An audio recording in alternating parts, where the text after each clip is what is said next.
The midnight gala halted. The air curdled with the scent of expensive musk and shock. His mistress arrived at the ball, her neck bared for the bite. The Alpha King walked past her, the predator ignoring the prey, and knelt before the Wallflower clutching a book. And that Wallflower, that invisible, forgotten girl hiding behind velvet curtains with ink-stained fingers and a wolf too broken to howl, was about to discover that being seen by a king was far more dangerous than a lifetime spent in shadows. Thessaly Ashran couldn't breathe. Not because of the corset some well-meaning palace maid had laced too tight. Not because the midnight gala's ballroom was suffocating with the combined scent of 200 wolves packed into gilded opulence. But because Rixenvalder, the Iron Wolf, the Alpha King who supposedly killed his own father during his first shift, the man whose eyes held the kind of cold that made winter look merciful, was staring at her like she was the only living creature in the room. And he was walking toward her. Past Lady Morjessa Kale, whose scarlet gown was cut so low her intentions were basically written across her collarbones. Past the High Council elders, whose faces were arranged in expressions of polite anticipation. Past the visiting dignitaries from the Western Pacts, the Southern clans, the Eastern Territories, all of them dressed in their finest, their wolves preening beneath their human skins, their ambitions hanging in the air like expensive perfume. Thessaly had been standing behind the velvet curtains near the library entrance, a small leather-bound volume pressed against her chest like a shield. She had come to the gala because attendance was mandatory for all palace staff, even the ones nobody remembered existed. She had planned to stay exactly 90 minutes, long enough to not be marked absent, short enough to avoid any actual interaction, and then disappear back into the archives where she belonged. She had not planned for this. Rixenvalder moved like violence contained in an elegant suit. His jacket was midnight blue, tailored to shoulders that looked capable of carrying the weight of an entire kingdom or crushing it, depending on his mood. His hair was dark as burned wood, pushed back from a face that was all brutal angles and uncompromising lines. He was tall enough that most wolves had to tilt their heads back to meet his gaze, and he carried himself with a kind of predatory grace that made people instinctively step aside. But it was his eyes that made Thessaly's broken wolf curl into a tight, terrified ball inside her chest. Alpha red. Not the warm crimson of a normal pack leader, but the deep, arterial red of something ancient and barely leashed. The kind of eyes that belonged to wolves in old stories, the ones who went feral, who lost themselves to the beast, who woke up covered in blood with no memory of what they'd done. Those eyes were fixed on her. Thessaly's fingers tightened on her book, a historical text about the Luna Queens of the old territories, back when intelligence had mattered as much as strength. Back before the council had decided that only physical power deserved respect. She had been reading it earlier in the evening, hiding in the archives, mocking the whole ridiculous spectacle happening 3 floors below. She wasn't mocking anymore. The crowd was parting. Wolves moved aside without even realizing they were doing it, their instincts responding to the alpha command radiating from Rixen's presence. The orchestra had stopped playing. The dancers had frozen mid-step. The entire gala had become a held breath, everyone waiting to see what the Iron Wolf would do. Thessaly knew what he was supposed to do. Everyone knew. Morjessa Kale had been positioned at the center of the ballroom like a gift-wrapped offering, her neck exposed, her expensive perfume designed to enhance her natural scent into something irresistible. Her brother, Dacian Kale, stood nearby with the kind of smile that belonged on a snake, calculating, cold, patient. The Kale family had been orchestrating this moment for months. They needed Rixen to claim Morjessa. Rixen needed a mate to satisfy the High Council's demands and secure his throne against the whispers of instability, madness, patricide. It was a political transaction dressed up in mating bond mythology, and everyone present understood the terms. Except Rixen wasn't walking toward Morjessa. He was walking toward Thessaly. The realization hit the crowd like a physical blow. Thessaly heard the gasps, the sharp intake of breath from dozens of wolves simultaneously. She saw Morjessa's expression shift from confident anticipation to confusion to something dark and venomous. She saw Dacian Kale's smile crack at the edges. But she couldn't look away from Rixon. He stopped 3 feet in front of her, close enough that she could smell him, pine and smoke, and something wild that made her broken wolf whimper. Close enough that she could see the faint scar along his jawline, the exhaustion carved into the edges of his brutal features, the way his hands were clenched at his sides like he was restraining himself from something. For a long, impossible moment, they just stared at each other. Thessaly's mind was screaming at her to run, to bow, to do something other than stand there like a terrified deer. But her body wouldn't cooperate. She was frozen, pinned beneath the weight of his attention, her heart hammering so hard she was certain everyone in the ballroom could hear it. Then Rixon Valder, the Alpha King, the Iron Wolf, the man who had allegedly ripped his own father's throat out in a fit of feral madness, did something that shattered every expectation in the room. He knelt, one knee pressed against the polished marble floor. His head bowed slightly, not in submission but in something that looked almost like reverence. His voice, when he spoke, was low and rough and carried to every corner of the silent ballroom. "Be my queen, little wolf, or the Kale family destroys us all." The world tilted. Thessaly's book slipped from her nerveless fingers and hit the floor with a sound like thunder.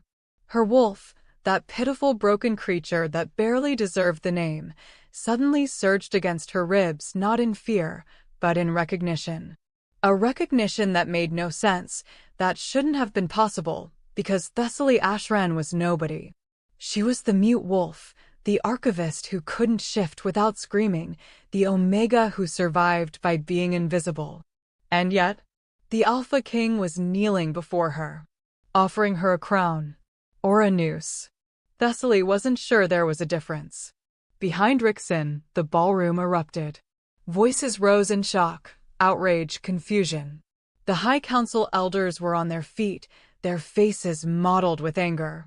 Morjessa Kale looked like she wanted to shift right there in the middle of the gala and tear Thessaly's throat out. Dacian's expression had gone from snake-like patience to barely contained fury. But Rixon didn't move. He stayed kneeling, his red eyes locked on Thessaly's face, waiting for an answer that would determine the fate of the entire pack. Thessaly's mouth was dry.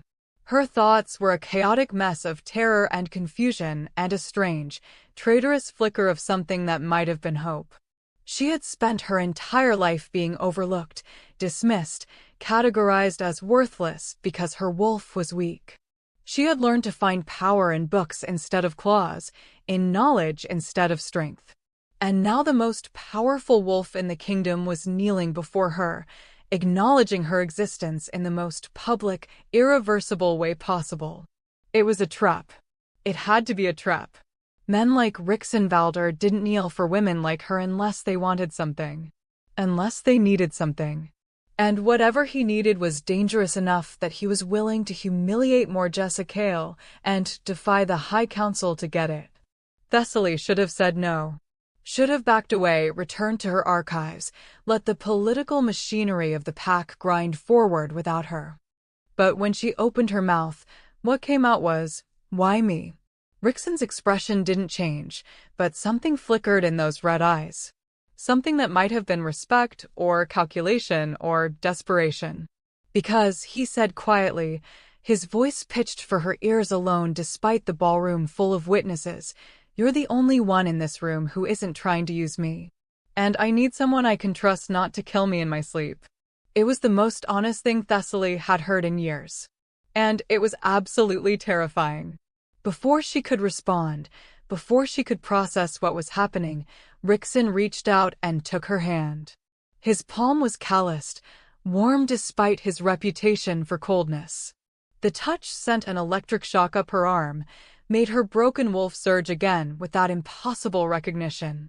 "Say yes," he murmured, his thumb brushing across her knuckles. "Say yes, and I'll give you access to the royal vaults. Every restricted archive, every forbidden text, Every piece of history they've tried to bury. Say yes, and I'll protect you from them. He didn't have to specify who them was. Thessaly could feel the weight of hostile stares from every direction, from Morgessa, from Dacian, from half the High Council, from all the wolves who would see her elevation as an insult to the natural order. But the royal vaults, the restricted archives, access to the truth they'd been hiding for generations. Thessaly had spent 5 years trying to piece together the real history of the packs from scraps and fragments and carefully worded omissions. The royal vaults held everything she needed: the original pack laws, the records of the Luna Queens, the truth about what happened to wolves like her, wolves whose power didn't manifest in claws and fangs.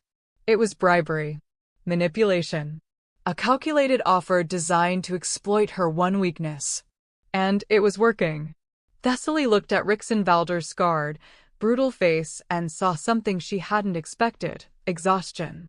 This man was fighting a war on multiple fronts, and he was losing. He needed an ally more than he needed a mate. He needed someone who wouldn't betray him to the Kale family's ambitions. He needed her. The realization was dizzying. No forced intimacy, Thessaly heard herself say, her voice stronger than she felt. No consummation unless I choose it. You get a queen for your council. I get my archives. That's the deal. For the first time since he'd entered the ballroom, Rixenvalder smiled. It was a small, dangerous expression that didn't reach his eyes, but it transformed his face from merely brutal to something almost magnetic. Deal, he said.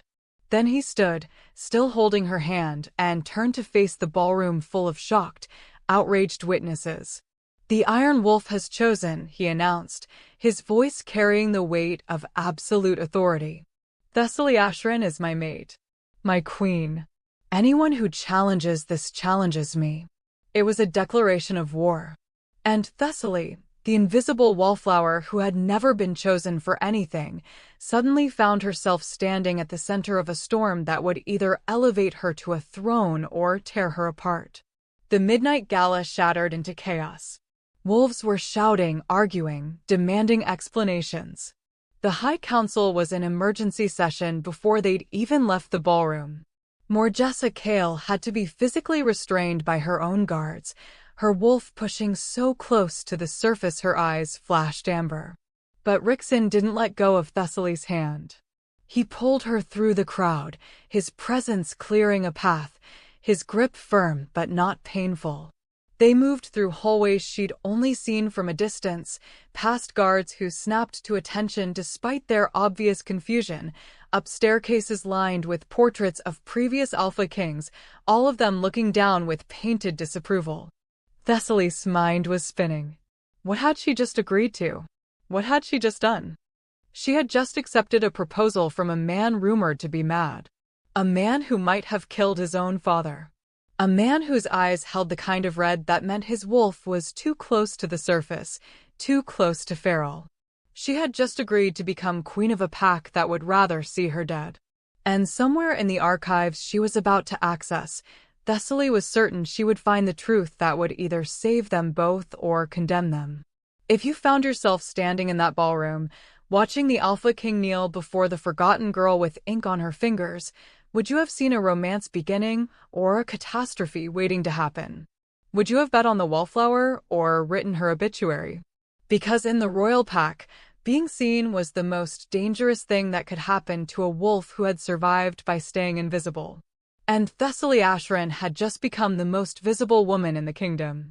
Before we continue, please subscribe to Cindy's Wolfheart Stories because here, we tell the tales of the wolves everyone else forgot existed. Rixenvalder's private chambers were nothing like Thessaly expected. She had imagined something cold, austere, stone walls and minimal furniture, the kind of space that belonged to a man who allegedly had ice where his heart should be. Instead, she found herself standing in a room that looked almost lived in. There were books scattered across a massive desk near the window, their spines cracked from repeated reading. A fire burned low in the hearth, casting warm shadows across worn leather chairs. Maps covered one entire wall, marked with notes in handwriting that was surprisingly elegant for hands that were rumored to have committed patricide. It was the room of someone who thought deeply. Someone who carried the weight of impossible decisions. Rixon released her hand the moment they crossed the threshold, putting immediate distance between them. He moved to the window, his back to her, his shoulders rigid beneath that perfectly tailored jacket. For a long moment, he just stood there, staring out at the palace grounds below where the midnight gala was still fracturing into political chaos. Thessaly remained near the door, every instinct screaming at her to run. Her broken wolf was pacing frantically inside her chest, confused by the conflicting signals, danger and safety, threat and protection, fear and that strange, impossible recognition that had flared when Rixon knelt before her. "You can leave," Rixon said finally, his voice rough. He didn't turn around. "The door isn't locked. If you want to disappear back into your archives and pretend this never happened, I won't stop you." It was a test. Thessaly recognized it immediately, the same way she recognized patterns in ancient texts, the way she could read between carefully edited historical accounts to find the truth hidden underneath. He was giving her an escape route to see if she would take it. "If I leave," Thessaly heard herself say, her voice steadier than she felt, "what happens to you?" Rixon's shoulders tensed. "That's not your concern. You made it my concern when you knelt in front of 200 witnesses and claimed me as your queen." Thessaly took a step forward, then another, moving deeper into the room despite every survival instinct telling her to flee. "So I'll ask again.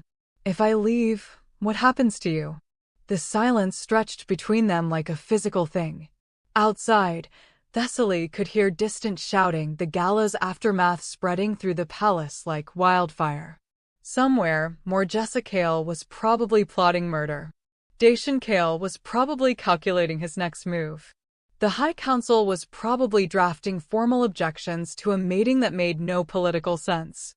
And in this room, the Alpha King who had just shattered every expectation stood with his back to her, his hands clenched at his sides, fighting some internal battle Thessaly couldn't fully see. "The High Council has given me until the next full moon," Rixon said finally, his voice flat. "Take a mate and secure the succession, or they invoke the right of challenge. Any alpha in the kingdom can challenge me for the throne, and given my condition, they'll probably win." "Your condition?" Thessaly's mind raced through everything she'd heard in whispers, in carefully edited historical records, in the gaps between official accounts. "You mean the madness. The feral gene. The reason they say you killed your father." Rixon turned then, and the expression on his brutal face made Thessaly's breath catch. It wasn't anger or defensiveness. It was exhaustion. The kind of bone-deep weariness that came from fighting battles on every front with no allies and no respite. "I have the rot," he said bluntly. "Or that's what they call it. The feral gene that runs in the Valder bloodline. My father had it. His father before him. Eventually, we all lose control. We shift and we don't come back. We become monsters that have to be put down like rabid dogs."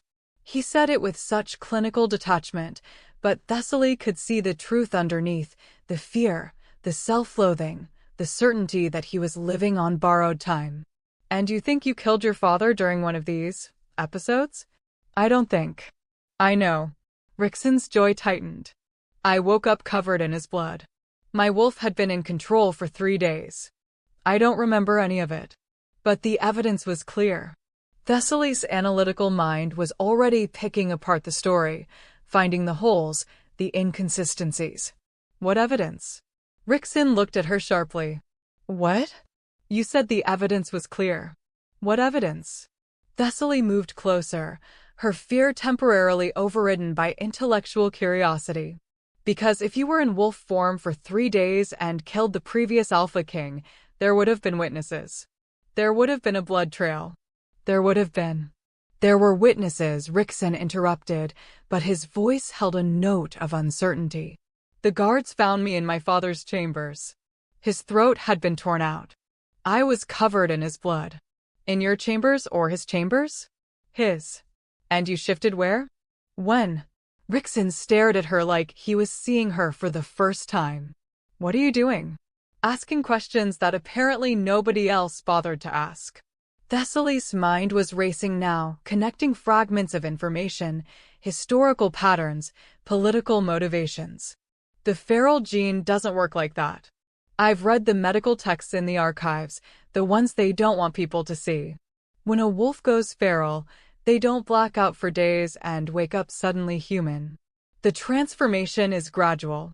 There are warning signs. Behavioral changes. Loss of speech. Complete inability to maintain human form. She watched Rixon's expression shift from exhaustion to something that might have been hope, and it terrified her how much she wanted to give that to him. You're saying I didn't kill him. I'm saying the story doesn't make sense. Thessaly crossed her arms, hugging herself against a sudden chill that had nothing to do with the temperature.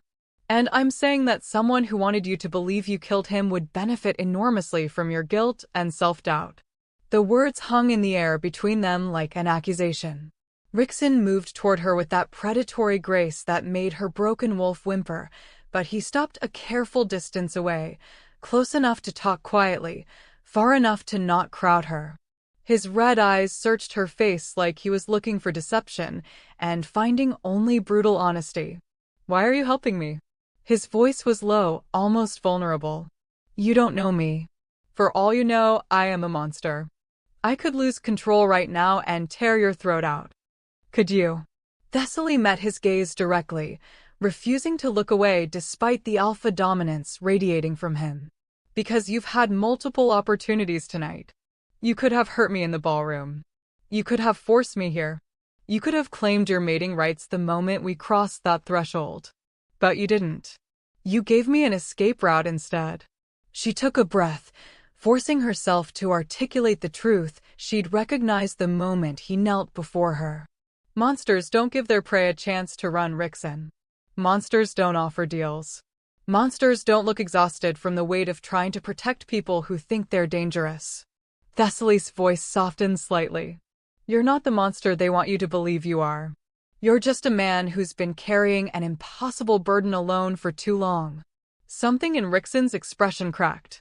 Not his control, that remained iron-tight, but something deeper.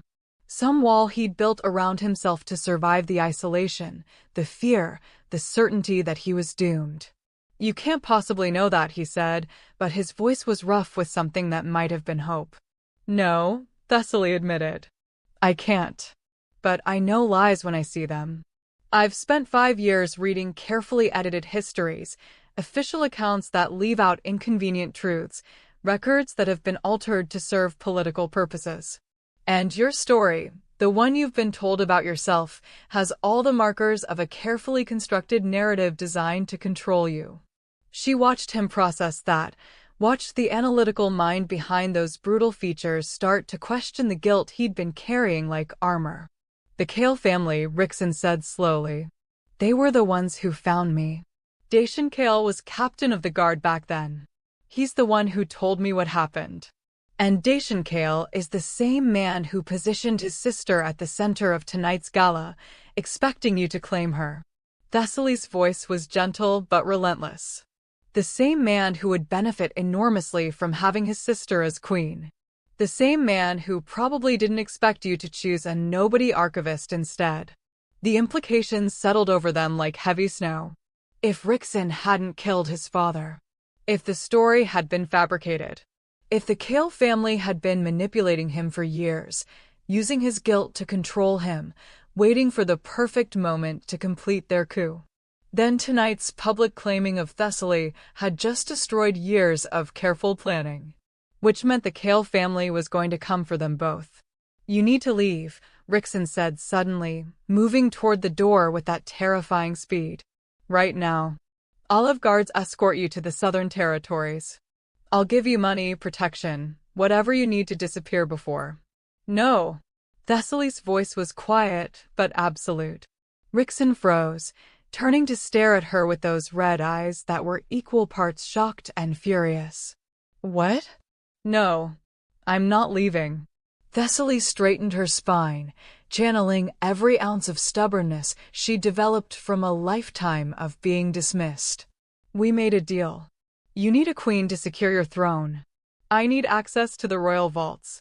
And more than that, she gestured at the maps on his wall, the books on his desk, the evidence of a man trying to save a kingdom despite believing he was doomed. More than that, you need someone who can help you find the truth about what really happened to your father. You could die. I could die in the archives tomorrow if the ceiling collapses. Thessaly shrugged with a bravado she didn't entirely feel. At least this way, I die doing something that matters. Exposing a conspiracy. Clearing your name. Protecting the historical record from being further corrupted by political ambition. She watched Rickson struggle with the desire to protect her and the desperate need for an ally. The isolation was written across every line of his brutal face, years of carrying impossible weight alone, of being feared and controlled and convinced he was dangerous. Why? He asked finally, the single word carrying the weight of everything. Why help him? Why stay? Why risk everything for a man she'd just met? Thessaly thought about all the years she'd spent invisible. All the times she'd been dismissed because her wolf was weak. All the historical accounts she'd read about Luna queens who ruled with wisdom instead of strength, who changed the world with intelligence instead of claws. Because someone has to, she said simply. Because the truth matters. Because wolves like us, the ones they underestimate, the ones they think are weak, we're the only ones who can see past their carefully constructed lies. She took a breath, committing fully to the insane path she'd chosen. And because when you knelt in that ballroom, you didn't see a weak Omega who wasn't worth noticing. You saw someone valuable enough to risk everything for. Thessaly's voice was steady despite her racing heart. Maybe it was strategic. Maybe it was desperate. But for the first time in my life, someone saw me as powerful instead of pitiful.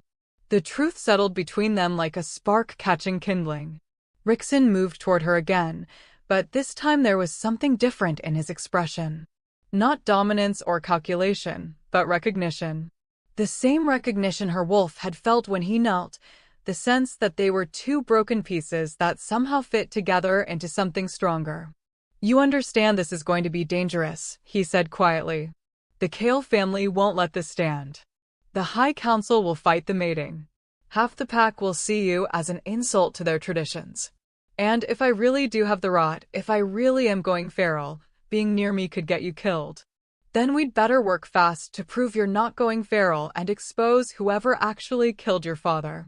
Thessaly held out her hand, mirroring the gesture he'd made in the ballroom. Deal? Rickson stared at her outstretched hand for a long moment. Then, slowly, he reached out and took it. His palm was warm against hers, calloused from weapons training, trembling slightly with emotions he was trying to contain. Deal, he said. But we do this my way. You stay in the protected wing of the palace. You don't go anywhere without guards. And if things get too dangerous, then we'll handle it together. Thessaly squeezed his hand firmly. That's what queens and kings do, isn't it? Handle impossible situations as a team. For the first time since she'd met him, Rickson Valder laughed. It was a short, rough sound, like he'd forgotten how. But it transformed his brutal face into something almost human, almost hopeful. You're either incredibly brave or completely insane. Why not both? Thessaly managed to smile despite her terror. I just agreed to marry a man who thinks he's doomed. Sanity clearly isn't my strongest attribute. The moment hung between them, fragile, strange, unexpectedly warm. Two wolves who had spent their lives isolated, underestimated, convinced they were broken, finding something like understanding in each other. Then Rickson's expression shifted, his attention snapping toward the door a split second before Thessaly heard the footsteps. Heavy. Multiple. Armed. They're coming, he said quietly, releasing her hand and positioning himself between Thessaly and the door. His whole body had gone predator still, every muscle coiled and ready. The council probably sent guards to separate us, to interrogate you about why I chose you, to find some way to invalidate the claiming. Thessaly's heart hammered against her ribs, but she forced herself to stay calm. What do we do? Rixon glanced back at her, and something fierce and protective blazed in those red eyes. We complete the mating ceremony. Right now. Before they can stop us. But we agreed no forced intimacy. The ceremony doesn't require consummation. Just the bite. He moved closer, his voice urgent but not demanding. If I mark you now, the bond is legally binding. They can't separate us without killing one of us. But Thessaly, his expression softened slightly, this is permanent. Once I bite you, you're mine and I'm yours. There's no going back. The footsteps were getting closer. Thessaly could hear voices now, council elders arguing, guards receiving orders, Morgessa Kale's furious demands for access.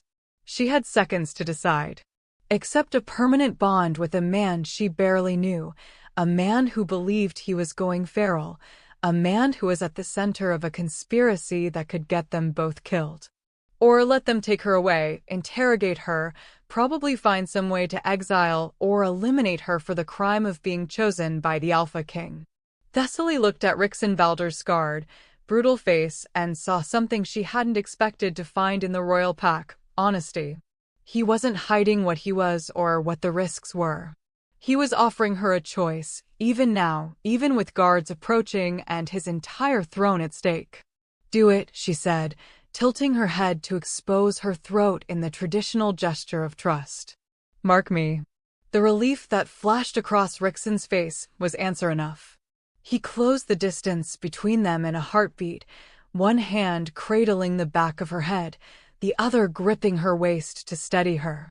His breath was warm against her neck, his body radiating heat and barely leashed power. This will hurt, he murmured against her skin. I'm sorry. Then his teeth sank into the junction of her neck and shoulder, and Thessaly's world exploded into sensation. Pain, sharp and burning and all-consuming. But underneath it, something else. A connection snapping into place like a key turning in a lock she hadn't known existed. Her broken wolf surged forward, not in agony but in recognition, meeting Rixon's wolf with a clarity that should have been impossible. She could feel him. Not just physically, but deeper. His exhaustion. His fear. His desperate hope that maybe, just maybe, he wasn't the monster everyone believed him to be. And he could feel her determination, her analytical mind already working on how to expose the conspiracy, her stubborn refusal to let him face this alone. The bond settled over them like a living thing, warm and terrifying and irreversible. When Rixon pulled back, his eyes had shifted from alpha red to something softer, amber threaded with gold. His wolf recognizing its mate. His expression held wonder and terror in equal measure. I can feel you, he whispered, his thumb brushing across the bite mark he'd left on her throat. Your wolf. She's not broken. She's just been sleeping. Before Thessaly could process that impossible statement, the door slammed open. 5 council guards poured in, weapons drawn, with High Elder Torvin leading them, his face mottled with rage and political calculation. But they stopped short when they saw the fresh mating mark on Thessaly's throat, still bleeding, impossible to deny. You're too late, Rixon said, his voice carrying absolute authority. His arm wrapped around Thessaly's waist, pulling her against his side in a gesture that was both protective and possessive. The bond is complete. Thessaly Ashran is my mate, my queen, under pack law and blood right. Anyone who challenges this challenges me directly. Elder Torvin's expression twisted with fury. You cannot expect the council to accept this nobody as our queen. I don't expect anything, Rixon interrupted, his eyes flashing that dangerous red. I'm informing you. The mating is done. The succession is secured. Your deadline is met. Now get out of my chambers before I forget I'm trying not to prove your theories about my temperament. The threat hung in the air like drawn steel. The guards hesitated, looking to Elder Torvin for guidance. The High Elder's hands were clenched so tight his knuckles had gone white, but he was smart enough to recognize a battle he couldn't win. Not here. Not now. Not with the fresh mating bond making it legally impossible to separate them. The council will require a formal presentation, Torvin said finally, each word sharp as broken glass. 3 days hence. Your queen will need to prove herself worthy of the title. She already has, Rickson said flatly. But we'll attend your presentation. Now leave. Elder Torvin's jaw worked like he wanted to argue, but he was smart enough to know when to retreat and regroup. He gestured sharply to the guards, and they backed out of the room with obvious reluctance, weapons still half drawn. The door closed with a heavy finality. Thessaly realized she was shaking. The adrenaline was crashing through her system, making her legs weak, her breath unsteady. She had just been permanently bonded to the Alpha King. She could feel him inside her head, a warm, protective presence that was both comforting and terrifying. Hey! Rickson's voice was gentle. His hand came up to cup her cheek, tilting her face toward his. Breathe. You're safe. I've got you. And the terrifying thing was Thessaly believed him. This man, this supposed monster, this king who everyone thought was doomed, he was the first person in years who had made her feel truly safe. What have we done? She whispered. Rickson's expression was grim but determined. Started a war. Exposed a conspiracy. Gambled everything on the hope that two broken wolves might be stronger together than apart. He leaned down, pressing his forehead against hers in a gesture of intimacy that had nothing to do with dominance and everything to do with shared burden. 3 days, he murmured. We have 3 days to find proof that I didn't kill my father. 3 days to expose the Kale family. 3 days before the council tries to tear us apart. Thessaly's analytical mind was already racing, cataloging what they would need: access to restricted medical records, historical accounts of the previous king's death, witness statements, evidence that had been buried or altered. Then we'd better start reading, she said with more confidence than she felt. Because I didn't agree to become queen just to watch them destroy you. Rickson pulled back enough to look at her properly, and the expression on his brutal face was something close to reverence. You really aren't afraid of me. Oh, I'm terrified, Thessaly admitted. But not of you. Of them. Of what they'll do to stop us. Of what happens if we fail. Then we won't fail. Rickson's voice carried the weight of a vow. I won't let them hurt you, Thessaly. Whatever else happens, I won't let them hurt you. The words should have felt empty. A political promise from a king who needed her for strategic reasons. But through the bond, Thessaly could feel the truth of them. The absolute certainty.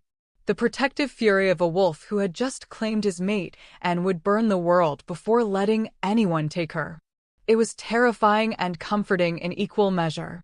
Outside the window, the moon was rising over the Royal Pack territories, full and bright and unforgiving. They had 3 days until the council's presentation. 3 days to unravel a conspiracy that had been years in the making. 3 days to prove that the forgotten Wallflower and the supposedly doomed king could rewrite the story everyone expected them to live. Thessaly couldn't sleep. The guest chamber Rickson had assigned her was beautiful in the way that expensive things often were, all silk sheets and polished wood, a 4-poster bed that could have fit 6 people, windows that overlooked the eastern gardens where moonlight painted everything silver. It was the kind of room reserved for visiting dignitaries, for wolves who mattered. Not for girls who had spent their entire lives being invisible. She sat curled in the window seat, her fingers pressed against the fresh, mating mark on her throat. It still burned not with pain, but with awareness. She could feel Rickson somewhere in the palace, pacing in his own chambers 3 floors above. His emotions were a constant hum beneath her consciousness, determination, exhaustion, that protective fury that had flared when the council guards invaded his space. The bond was nothing like the stories made it seem. It wasn't romantic or gentle. It was raw and invasive and utterly consuming, like suddenly having another heartbeat inside your chest, another mind whispering at the edges of your thoughts. Thessaly had spent 23 years alone inside her own head. The crowding was almost unbearable. But underneath the discomfort, there was something else. Something that terrified her more than the politics or the danger or the conspiracy they were trying to unravel. She didn't feel alone anymore. And for someone who had built her entire identity around isolation, that was more frightening than any threat the Kale family could offer. Thessaly's reflection stared back at her from the darkened window glass, a girl with auburn hair that never quite behaved, gray eyes that were too sharp for comfort, a frame that was small even by Omega standards. She looked exactly like what she was, unremarkable, forgettable. The kind of wolf who could spend decades in a pack without anyone learning her name. Except now she wore a mating mark from the Alpha King. Now she was visible. And visibility, Thessaly had learned long ago, was dangerous for wolves like her. The memory surfaced without permission, the way trauma always did, sneaking past the walls she'd built, forcing her to relive the moment that had shaped everything she'd become.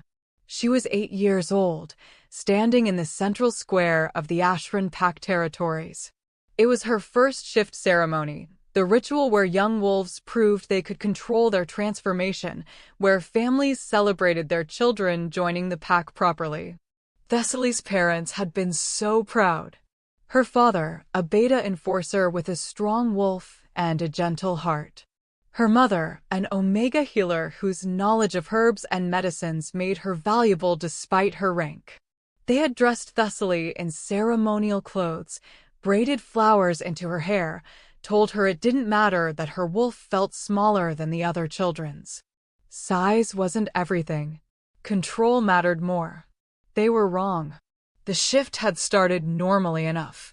The tingling in her bones, the pull of her wolf rising to the surface. The other children were transforming around her, awkward, clumsy, but successful. For sprouting, bones restructuring, small wolves emerging with proud, gleaming eyes. Then the pain hit. Not the normal discomfort of transformation. This was agony, like her bones were breaking incorrectly, like her body couldn't decide what it was supposed to become. Thessaly had screamed. The sound had cut through the celebration like a knife, turning joy into horror. Her wolf had emerged finally, a pitiful, malformed creature. Too small, too weak, one leg twisted at an odd angle.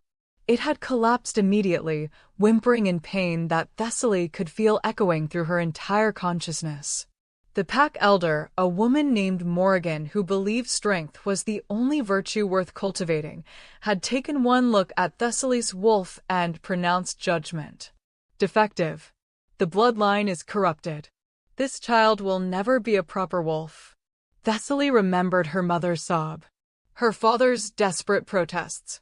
The way the other families had pulled their children away, as if weakness might be contagious. But worst of all was the look in Elder Morrigan's eyes.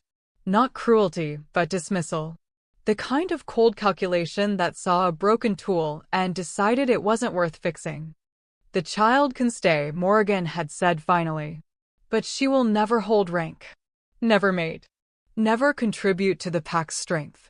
She can serve in whatever capacity her limited abilities allow. They had reversed Thessaly's shift, a process that was even more painful than the transformation itself. Her wolf had retreated, whimpering, broken, ashamed. And Thessaly had learned the most important lesson of her life. Being seen was dangerous. Being weak was unforgivable. Survival meant making herself so invisible that no one would bother to notice she was defective. She had kept her head down for 15 years after that. She had found refuge in the Royal Library when her family moved to the capital, seeking better opportunities that never materialized. She had learned to shift her value from physical strength to intellectual prowess, cataloging texts, translating ancient languages, piecing together the histories that most wolves were too impatient to read. And she had discovered something that changed everything. The histories were lies. Not all of them. Not completely. But carefully edited, strategically altered to support a specific narrative, that physical strength was the only thing that mattered. that wolves who couldn't fight were worthless, that the pack hierarchy was natural, inevitable, ordained by biology itself. But in the oldest texts, the ones locked away in restricted sections, the ones she had to sneak into after hours, Thessaly found different stories. Stories about Luna queens who ruled through wisdom instead of warfare. About wolves whose power manifested in prophecy, healing, the ability to commune with the earth itself. About a time when the packs valued different kinds of strength, when weakness in one area didn't define a wolf's entire worth. Those stories had been systematically erased, rewritten, buried beneath generations of propaganda that served the current power structure. And Thessaly had started writing them down. The Luna's Truth.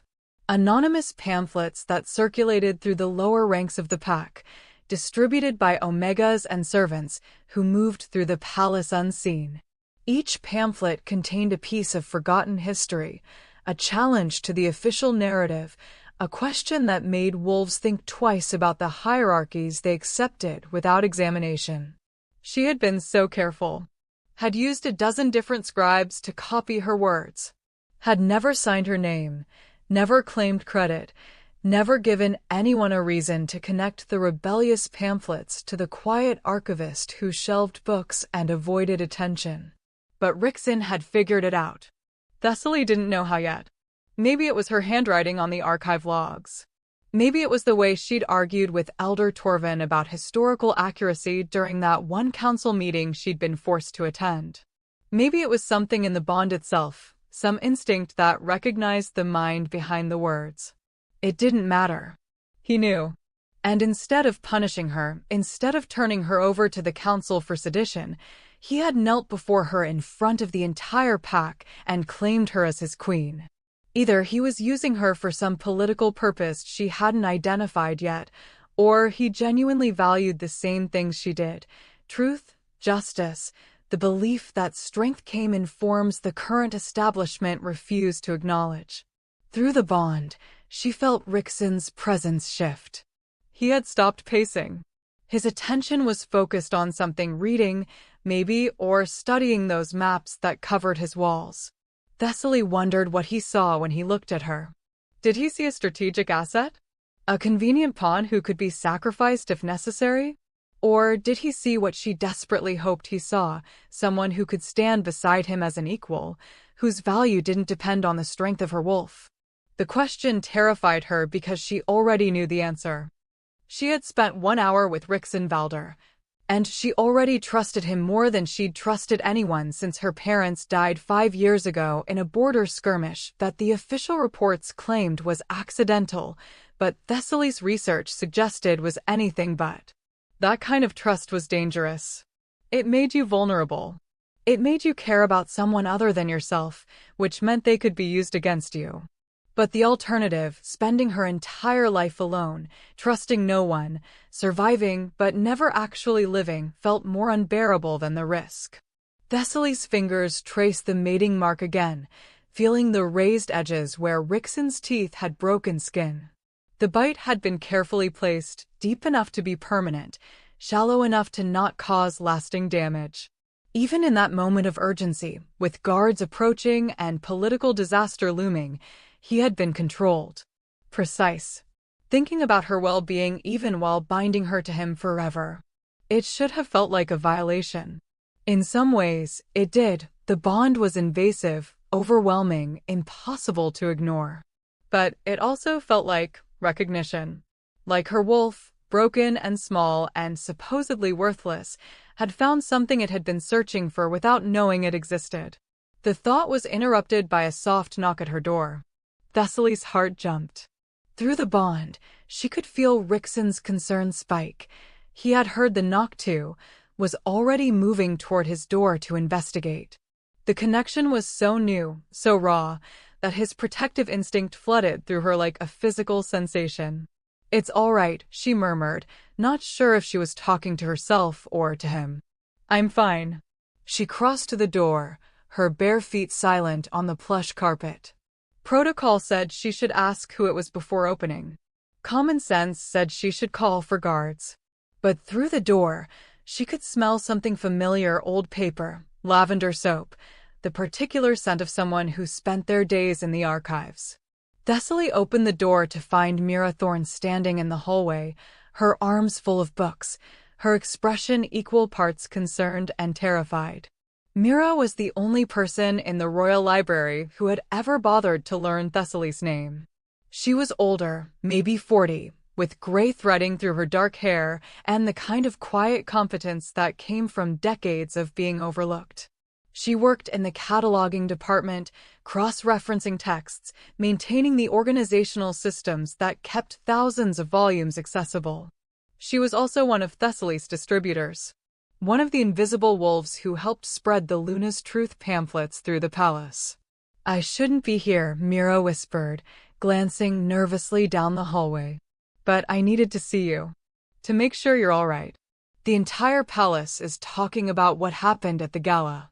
Thessaly pulled her inside quickly, closing the door before any passing guards could report the late-night visitor. "I'm fine," she said, though the words felt inadequate. "Or I will be. It's complicated." Mira set the books down on the desk by the window, then turned to look at Thessaly properly.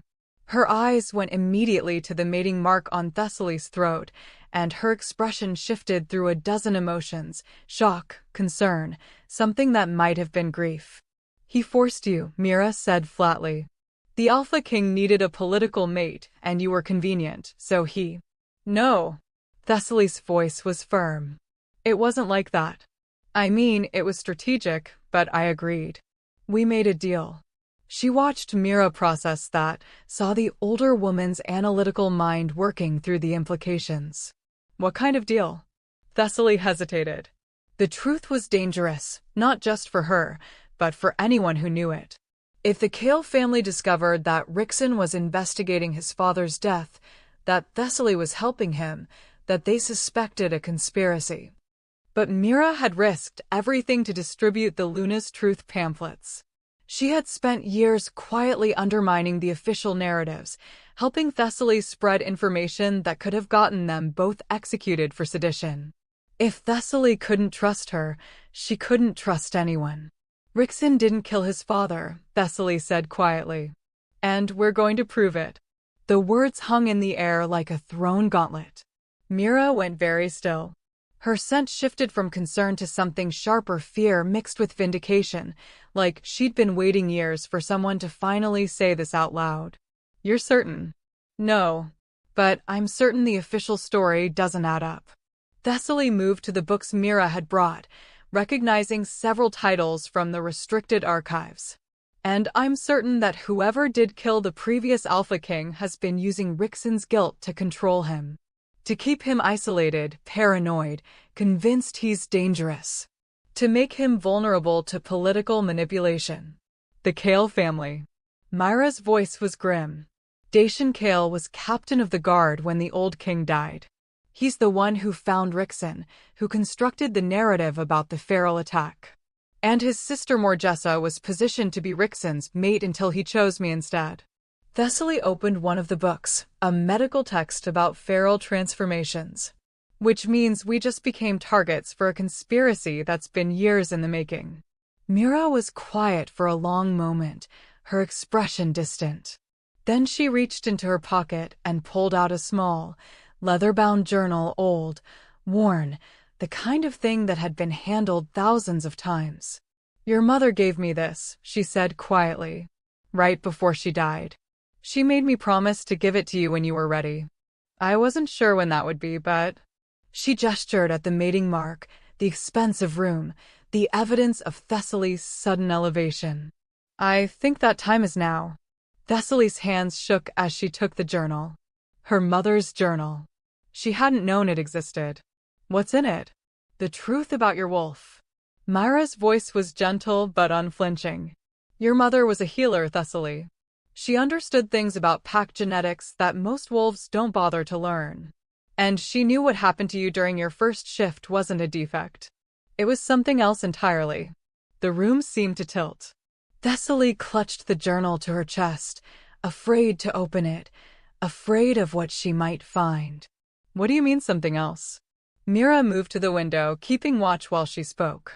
The pain you felt during your shift, the way your wolf emerged wrong, that's not genetic failure. That's suppression. Someone gave you something to block your transformation. To make sure your wolf came out broken, weak, easily dismissed. The words hit like a physical blow. Who? Why? I don't know who. But why?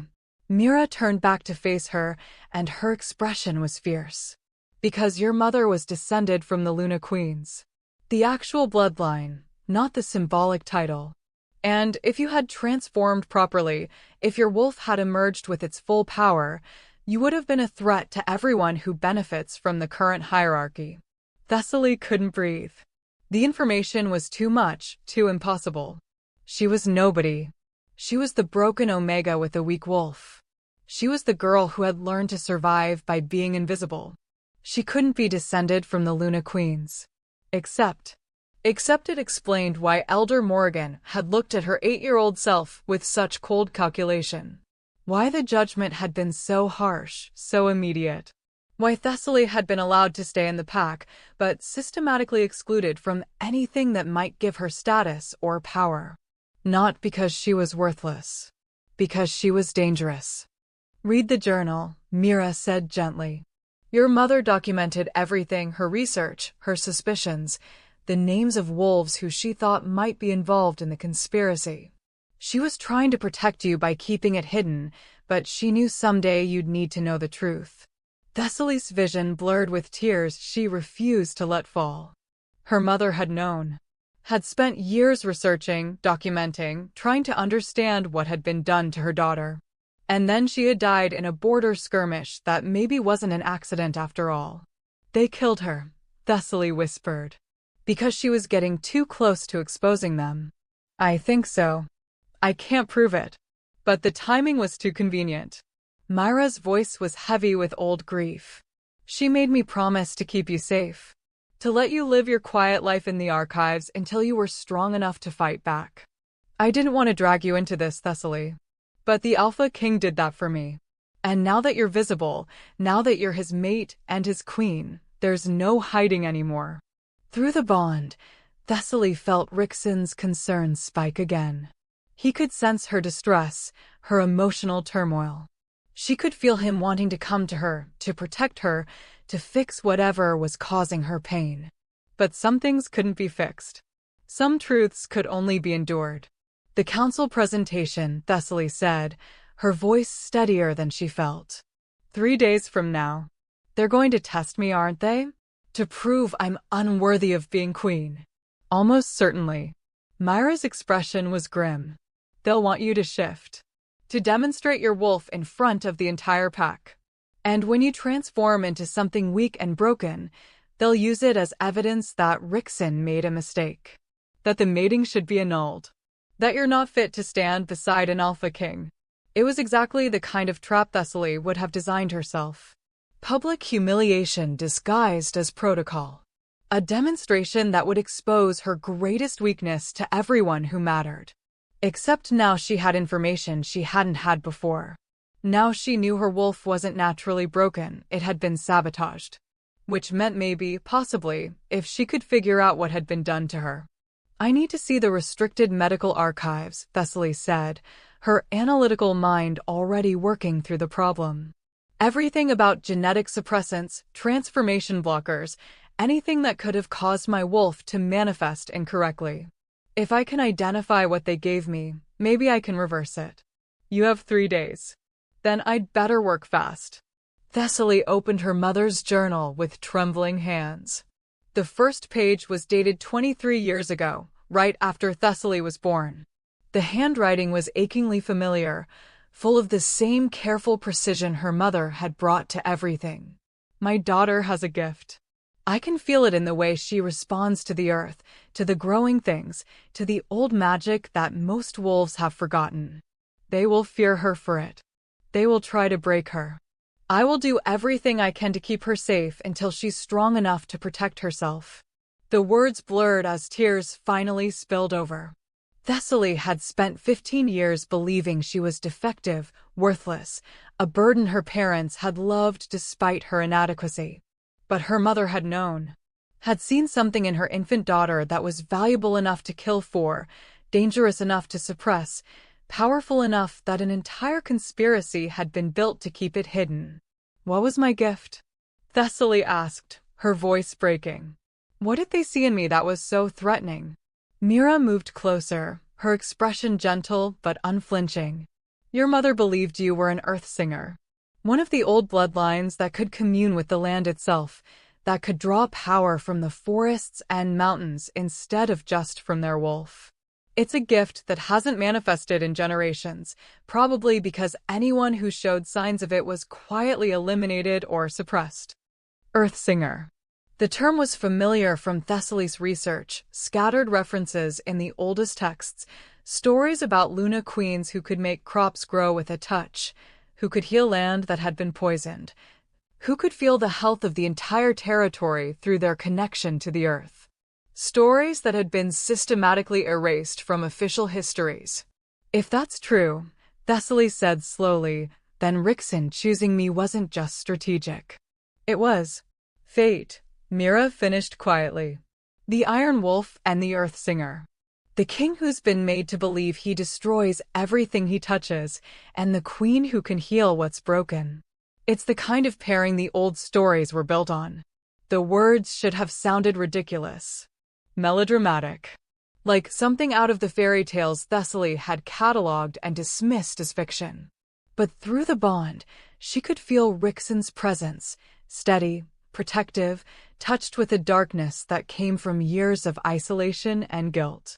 And she could feel her own wolf stirring for the first time in years, responding not with pain but with recognition.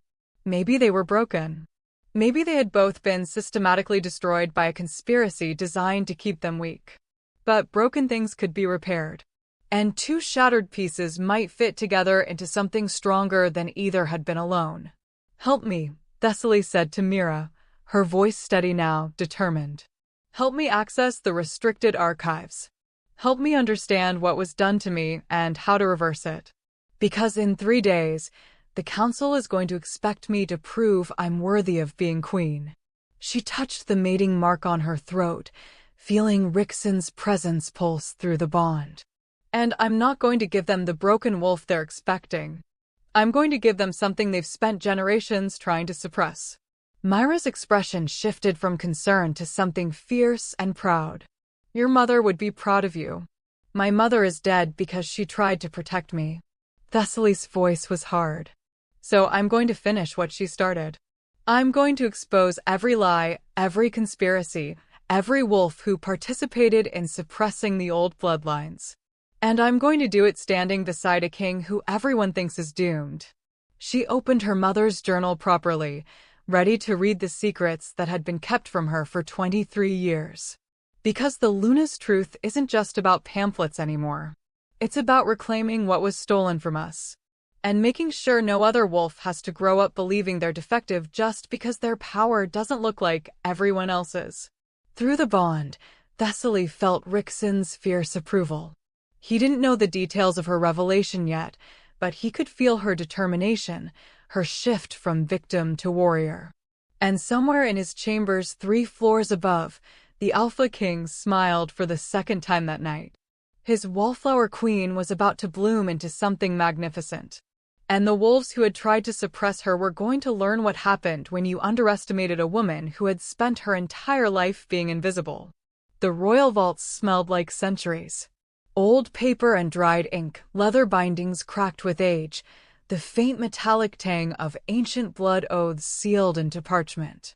Thessaly stood at the entrance, her fingers trembling against the iron door that had been locked to everyone except the Alpha King for 3 generations. Rixen had given her the key without hesitation. It was dawn now, barely 4 hours since Mira had left, since Thessaly had spent the darkest part of the night reading her mother's journal by candlelight, piecing together a conspiracy that reached back decades. Her eyes burned with exhaustion, but her mind was electric with purpose. Rixen stood beside her, close enough that their shoulders brushed, his presence warm and solid through the bond. He hadn't asked why she needed access to the vaults at dawn.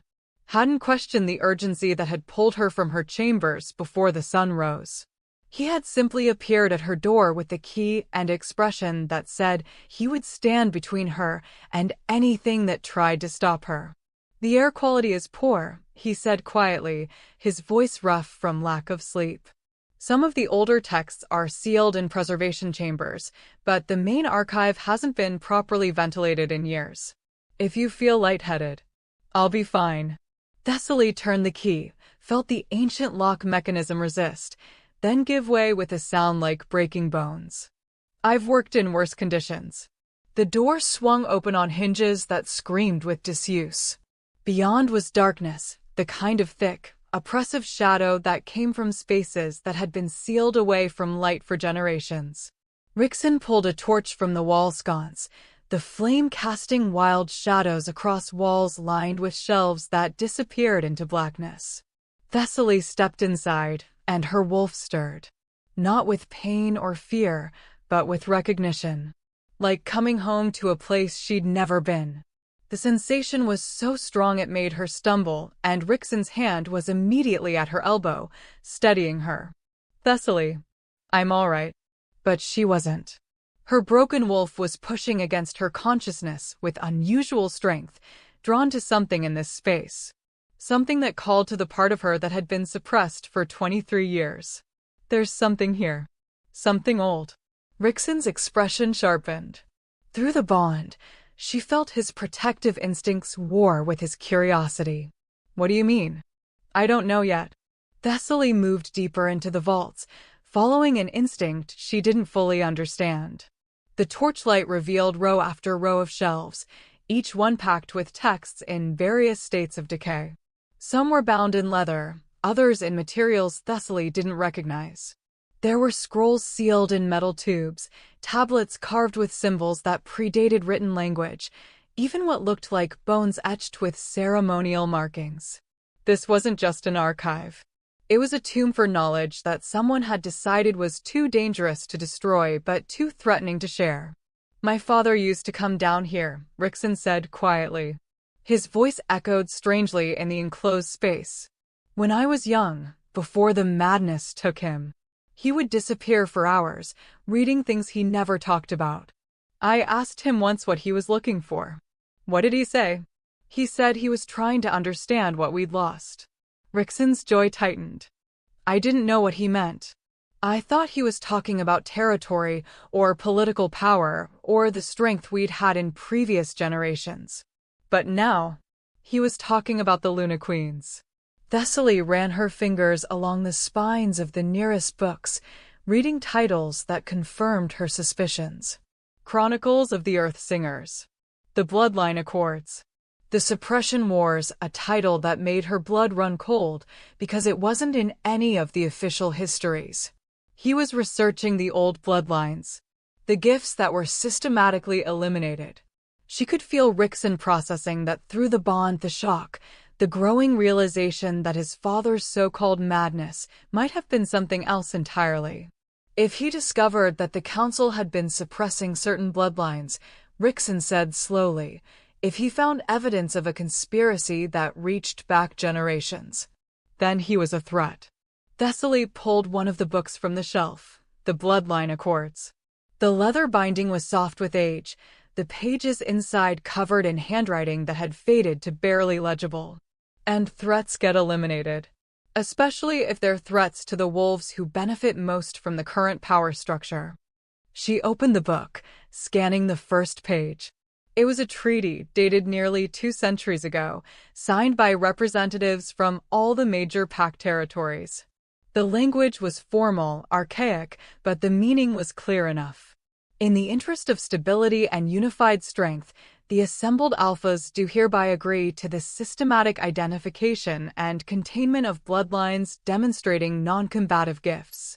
Earth singers, seers, healers of the old order, and any wolf whose power manifests in forms that cannot be controlled through traditional hierarchical structures shall be marked, monitored, and prevented from reproducing.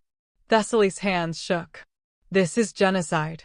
They didn't just suppress the old bloodlines, they tried to breed them out of existence. 200 years of systematically eliminating anyone who threatened their monopoly on power. Rixon's voice was flat with barely contained fury. And my father found this. He knew what they'd done. More than that. Thessaly flipped through the pages, finding lists of names, bloodlines, wolves who had been marked for containment. Her mother's family name was there. Multiple entries, spanning generations, each one ending with the same notation, neutralized. He knew I was descended from one of the marked bloodlines. And he knew what would happen if anyone discovered I had the gift. She looked up at Rixon, and through the bond she felt his realization hit like a physical blow. That's why he kept you in the archives, he said quietly. Why he made sure you were employed in the Royal Library despite your rank. He wasn't just being charitable, he was protecting you. Keeping you close, keeping you hidden in plain sight where the Council couldn't easily access you. The words settled over Thessaly like a shroud. Rixon's father, the Alpha King everyone said had gone mad, who had allegedly been killed by his own son, had been protecting her. A girl he barely knew, whose only value was the dangerous gift she carried in her bloodline. Then he really didn't deserve what happened to him. Thessaly's voice broke slightly. He was trying to save us. All of us, the wolves with gifts that didn't fit their hierarchy, the bloodlines they'd been systematically destroying. And they killed him for it. Dashinkale. Rixon's voice was deadly quiet. He was in charge of palace security. He would have known about my father's research.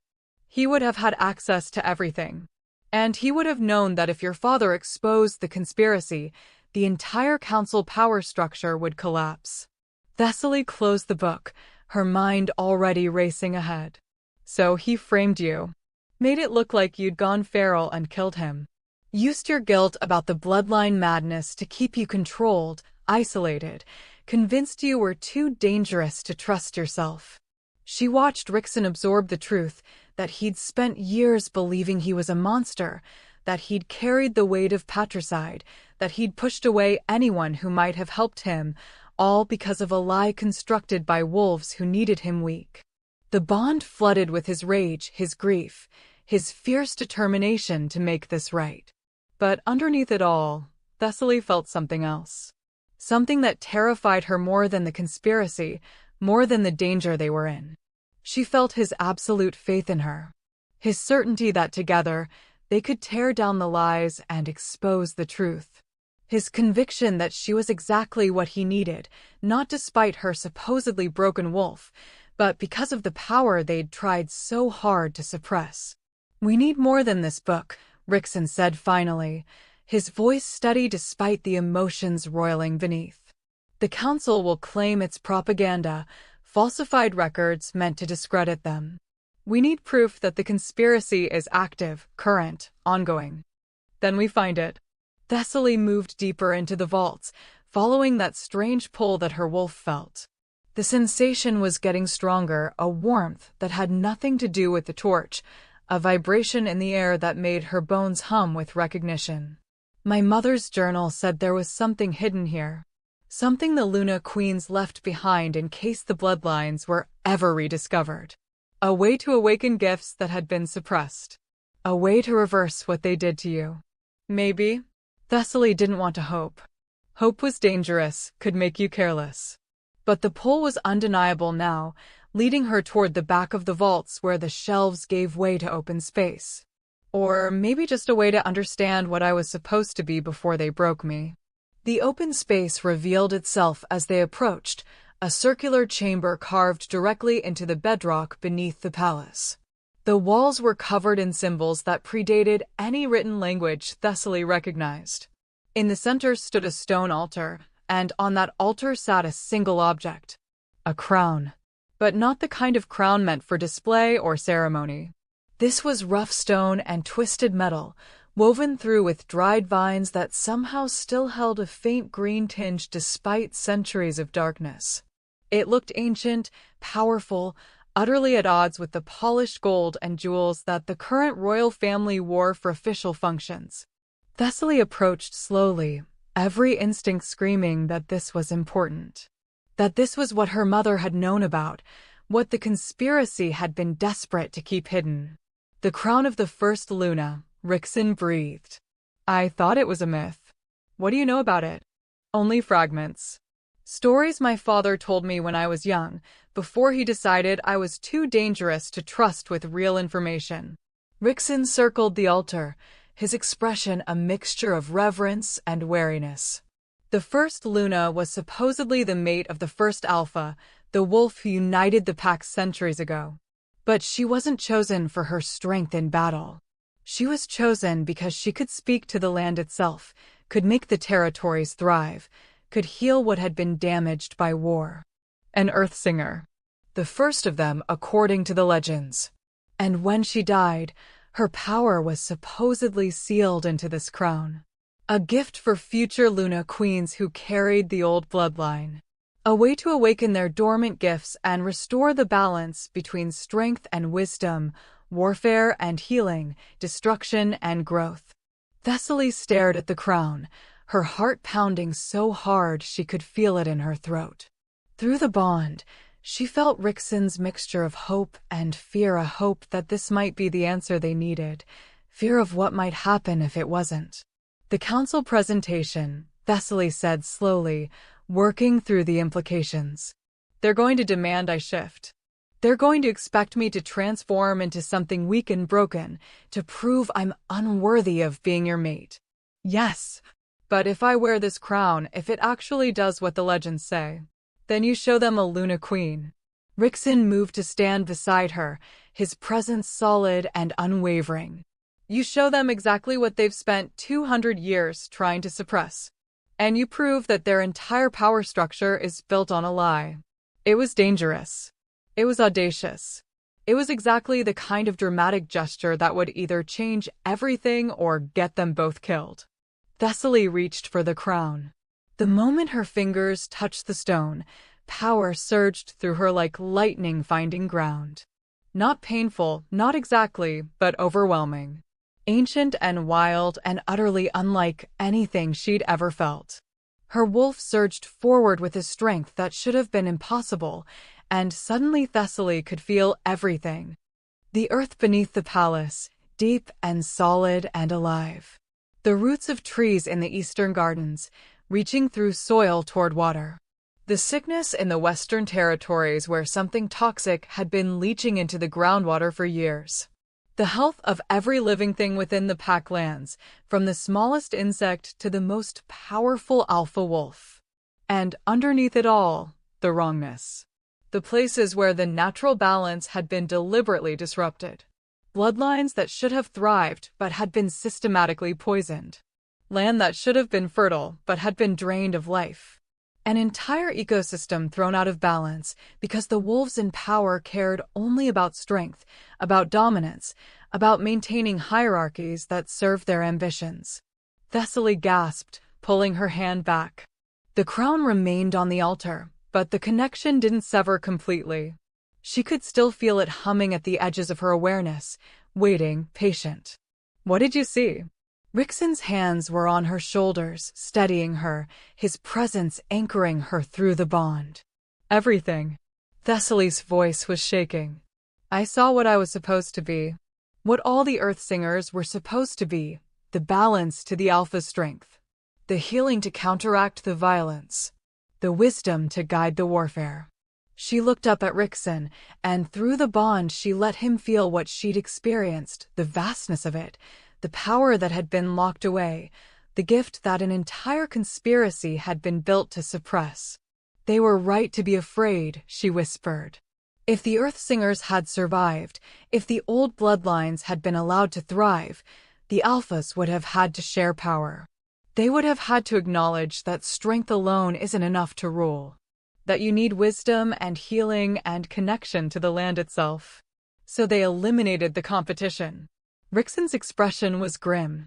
And they've been maintaining that system for 200 years by suppressing anyone who might challenge it. Until your father found the evidence. Until he started asking questions they couldn't afford to have answered. Thessaly turned back to the crown, understanding now why her mother had made Mira promise to wait, to keep Thessaly hidden until she was ready. This is what they killed him for. Not just the knowledge of what they'd done, but the possibility that he might find someone who could wear this crown. Someone who could awaken the gift they'd worked so hard to destroy. Can you do it? Rixon's voice was quiet but intense. Can you wear the crown and access the power? Or will it kill me? Thessaly smiled grimly. Maybe. The legends probably don't mention what happens when someone who's had their gift artificially suppressed for 23 years tries to access that much raw power. My wolf might not be strong enough to channel it. My body might not survive the transformation. Then we find another way. Rixon's hands tightened on her shoulders, his protective fury flooding through the bond. I won't risk you like that. There has to be another way to expose them, to prove. There isn't. Thessaly covered his hands with hers, forcing herself to stay calm even though her heart was racing. We have 3 days. 3 days to find evidence, build a case, expose a conspiracy that's had 200 years to perfect its methods. They're too powerful, too entrenched, too good at covering their tracks. She turned to face him fully, letting him see the determination in her eyes. But if I walk into that council presentation wearing the crown of the First Luna, if I transform in front of the entire pack and show them an Earthsinger in full power, there's no denying it. No explaining it away. No claiming I'm unworthy or that you made a mistake. They'll have to acknowledge what they've been suppressing. And every wolf in the territories will know that the council has been lying for generations. Or they'll kill you for being too dangerous. Rixon's voice was rough with emotion. And I'll have to watch it happen because I chose you, because I pulled you into this, because I was desperate enough to drag someone innocent into a war they didn't sign up for. The guilt was pouring through the bond, thick and suffocating and utterly sincere. He blamed himself. For the gala, for the claiming, for putting a target on her back when she'd spent her entire life safely invisible. Thessaly reached up, cupping his scarred face in her hands, forcing him to meet her eyes. I was never innocent, she said firmly. I've been writing seditious pamphlets for 3 years, Rixon. I've been quietly undermining the council's authority, distributing forbidden knowledge, encouraging wolves to question the hierarchies they've been taught to accept. I chose this fight long before you knelt in that ballroom. She let him feel the truth through the bond, that she wasn't a victim, wasn't a convenient pawn, wasn't some helpless Omega who needed rescuing. You didn't drag me into your war. You gave me an army and a crown and the resources to fight a battle I was already losing on my own. Thessaly's voice softened slightly. So stop blaming yourself for making me visible. Start trusting that I'm strong enough to survive what comes next. The bond thrummed with Rixon's conflicted emotions, fear for her safety, respect for her courage, the growing realization that she was right. That they were stronger together than either of them could be alone. That maybe, possibly, they had a chance of surviving this if they stopped treating each other like fragile things that needed protection. 3 days, he said finally, his thumb brushing across her cheekbone. We have 3 days to prepare. To research the crown, to understand what wearing it will do to you, to make sure you survive the transformation, and to gather evidence. Thessaly glanced around the vaults, at the centuries of suppressed knowledge. Because even if I prove I'm a Luna Queen, we still need to expose who killed your father and why. We still need to show the pack that the council has been manipulating them.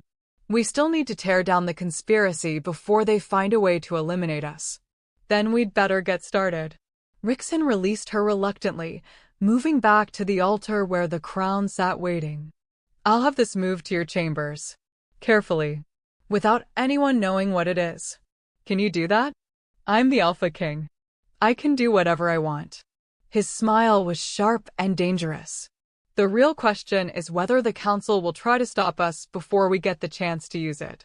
The answer came sooner than either of them expected.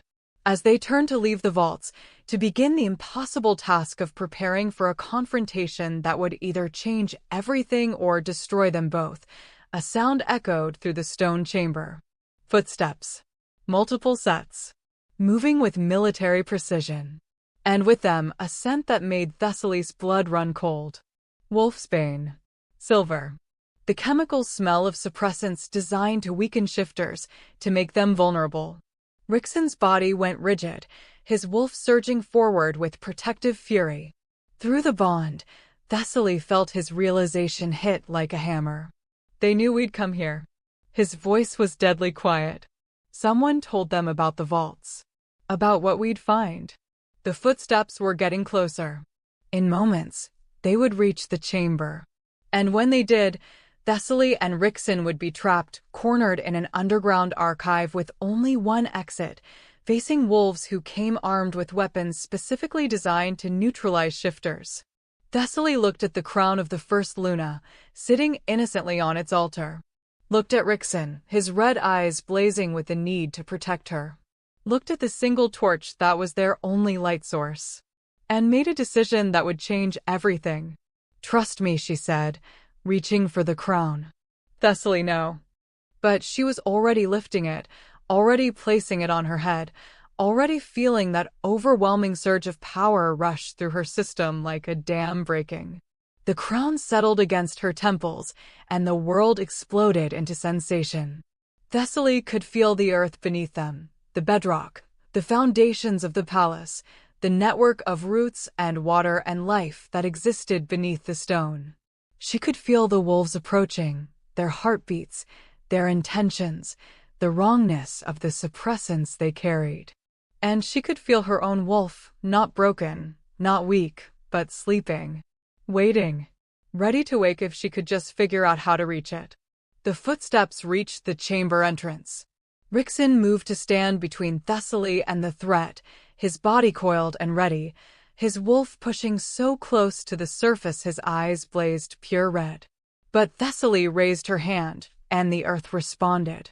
Vines erupted from the stone floor, thick, ancient, impossibly strong.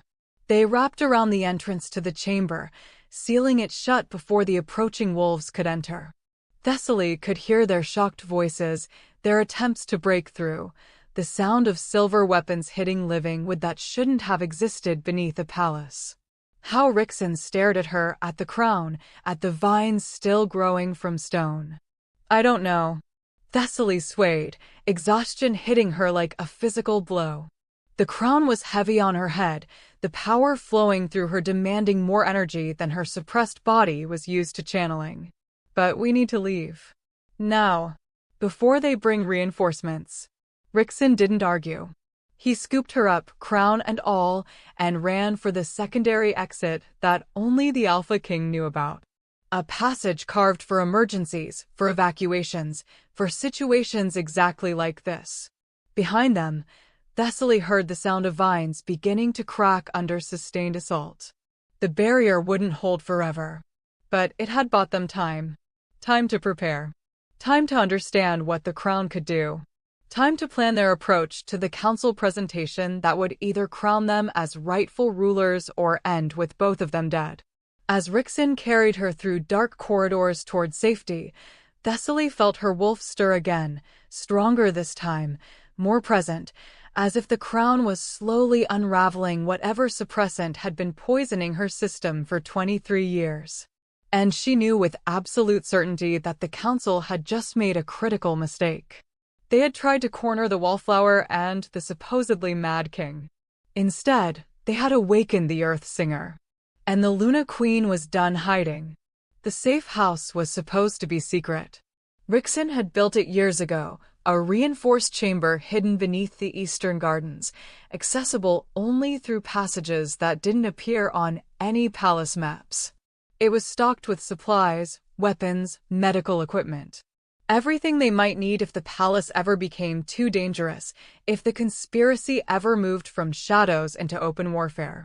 That moment had arrived.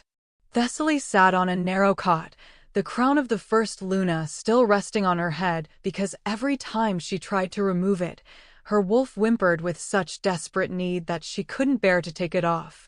The power flowing through her was gentler now, not the overwhelming flood from the vaults, but a steady current that was slowly, carefully, unraveling whatever suppressant had been poisoning her system since childhood.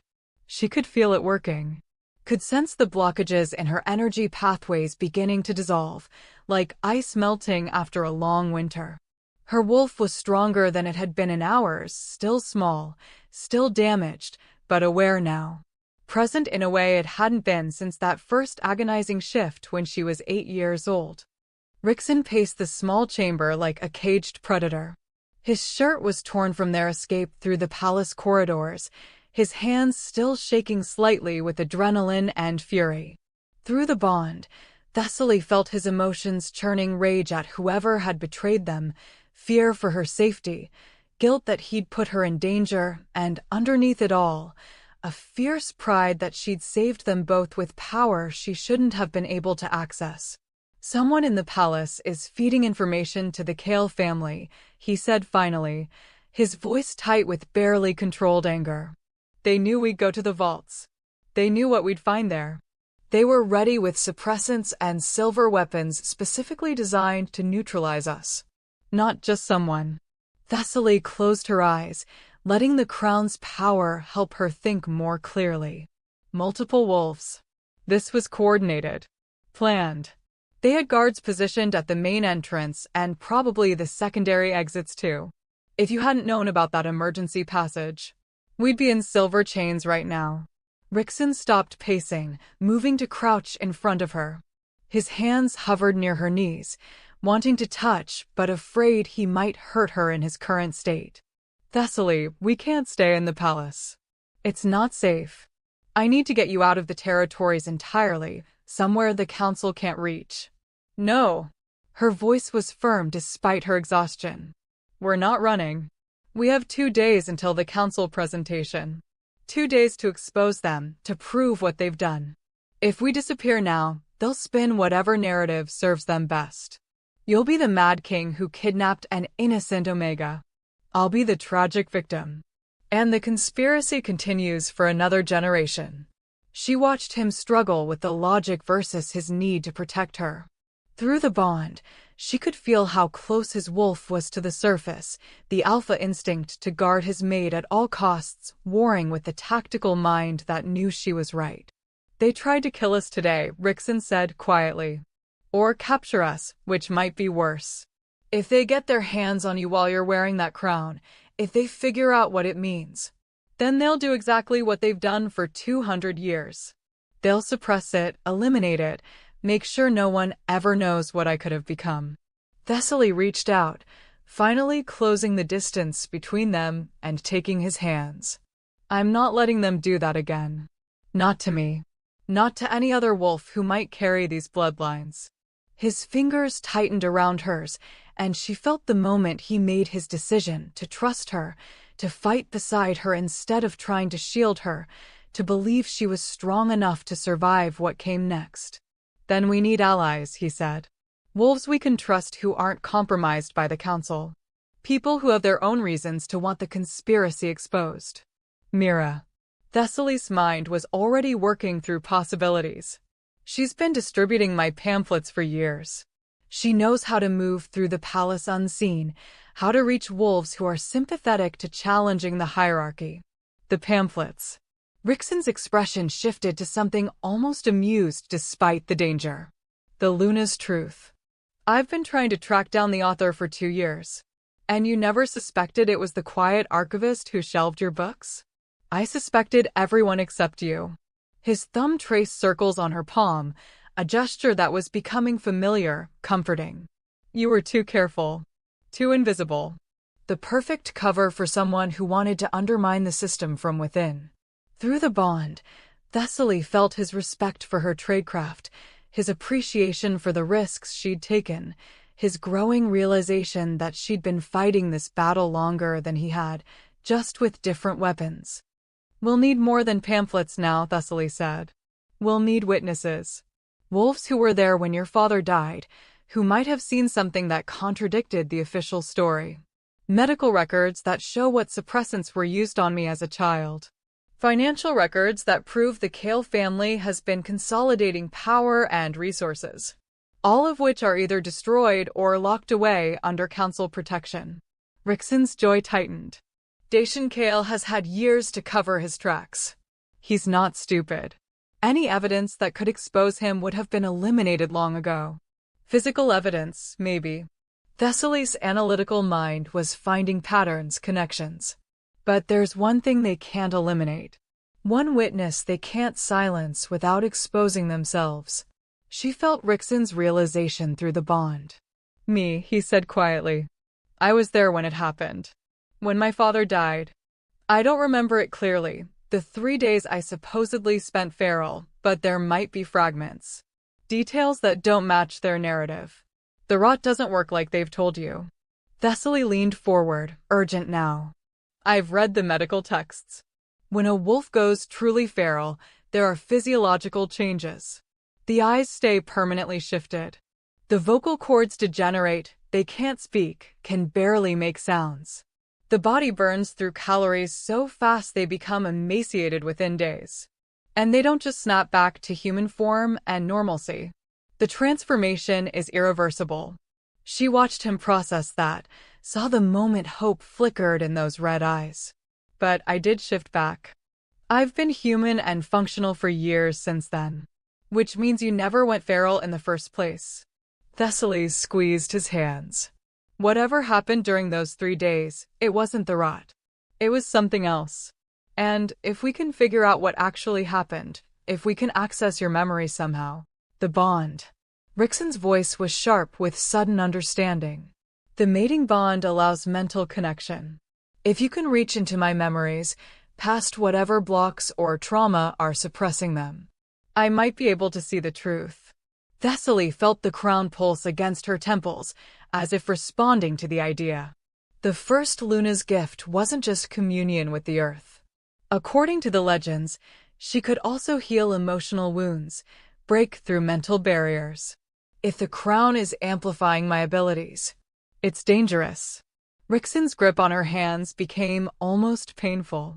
Thessaly, going into someone else's memories is one thing. Going into the memories of a supposedly feral shift, of patricide, of trauma that's been locked away for years, you could get lost in there. You could experience it as if it's happening to you. You could. I know the risks. She did. The texts about Luna Queen abilities had been very clear about the dangers of mental work. But they were running out of options, out of time, out of any path forward that didn't involve taking enormous risks. But we need the truth. And this might be our only way to get it. Through the bond, she felt Rixon's internal war, his desperate need to protect her fighting against the knowledge that she was right, that this was their best chance, that trying to keep her safe might doom them both. If something goes wrong, he said finally, his voice rough, if you get trapped in my memories or the crown's power becomes too much, I'm pulling you out. I don't care what we might lose. I don't care if it means we never find the proof. You're more important than any of this. The words should have frustrated her. Should have felt condescending, like he was underestimating her strength. But through the bond, Thessaly felt the truth beneath them.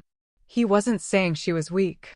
He was saying she mattered more than revenge, more than justice, more than even his own throne. And somehow, that made her feel more valued than any display of faith in her abilities could have. Deal, she said softly. If I signal distress through the bond, you pull me out. But Rixon, you have to let me try. You have to trust that I'm strong enough for this. He pulled her into his arms then, a sudden, fierce embrace that had nothing to do with dominance and everything to do with fear. She felt his heart pounding against his ribs, felt the tremor in his muscles that betrayed how close he was to losing control. I trust you, he murmured against her hair. I'm just terrified of losing you. I didn't expect, he stopped, struggling with words that had weight, that carried implications neither of them were ready to fully examine.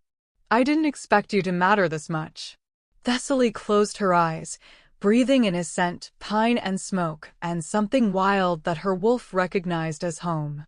The bond hummed between them, warm and solid and terrifying in its permanence. They'd known each other for less than 24 hours. By any rational measure, this intensity was insane. They should barely know each other, should be strategic allies at best. But the bond didn't care about rational timelines. And Thessaly's wolf, small and damaged, but waking up more with each passing hour, recognized Rixon's wolf as its perfect complement. Strength and wisdom. Destruction and healing. The Alpha and the Luna, balanced as they were always meant to be. "We should start," Thessaly said, pulling back reluctantly. "If the Kale family knows we were in the vaults, they'll be searching the palace. We might not have much time before they find this place." Rixon nodded, his expression settling into something focused and determined. He moved to sit beside her on the narrow cot, close enough that their thighs touched, their shoulders aligned. "What do you need me to do?" "Just relax. Open yourself to the bond completely." Thessaly placed one hand on his chest, feeling his heartbeat beneath her palm. The other reached up to touch the crown, drawing on its power more deliberately now. "And don't fight me when I start accessing the memories. Even if they're painful. Even if they're things you don't want to see again. I won't fight you." His hand covered hers on his chest. "I promise." Thessaly closed her eyes and reached through the bond. The connection between them was already strong, forged in blood and necessity, reinforced by shared danger and growing trust. But now she pushed deeper, past the surface emotions, past the immediate thoughts, into the place where memories lived. She felt Rixon's consciousness open to her like a door unlocking. Not forcing, not invasive, but welcoming. Trusting her with access to the most vulnerable parts of himself. The memories rose up to meet her. The smell hit her first, blood and fear, and something chemical that made her wolf recoil. She was standing in a massive chamber she recognized as the former Alpha King's study. Ornate furniture, walls lined with books, a desk covered in papers. And blood. So much blood. The former king, Rixon's father, lay on the floor, his throat torn open, his eyes wide and unseeing. The wound was massive, brutal, exactly the kind of injury a feral wolf would inflict. Except, Thessaly forced herself past the visceral horror, made herself look at the details. The blood pattern was wrong.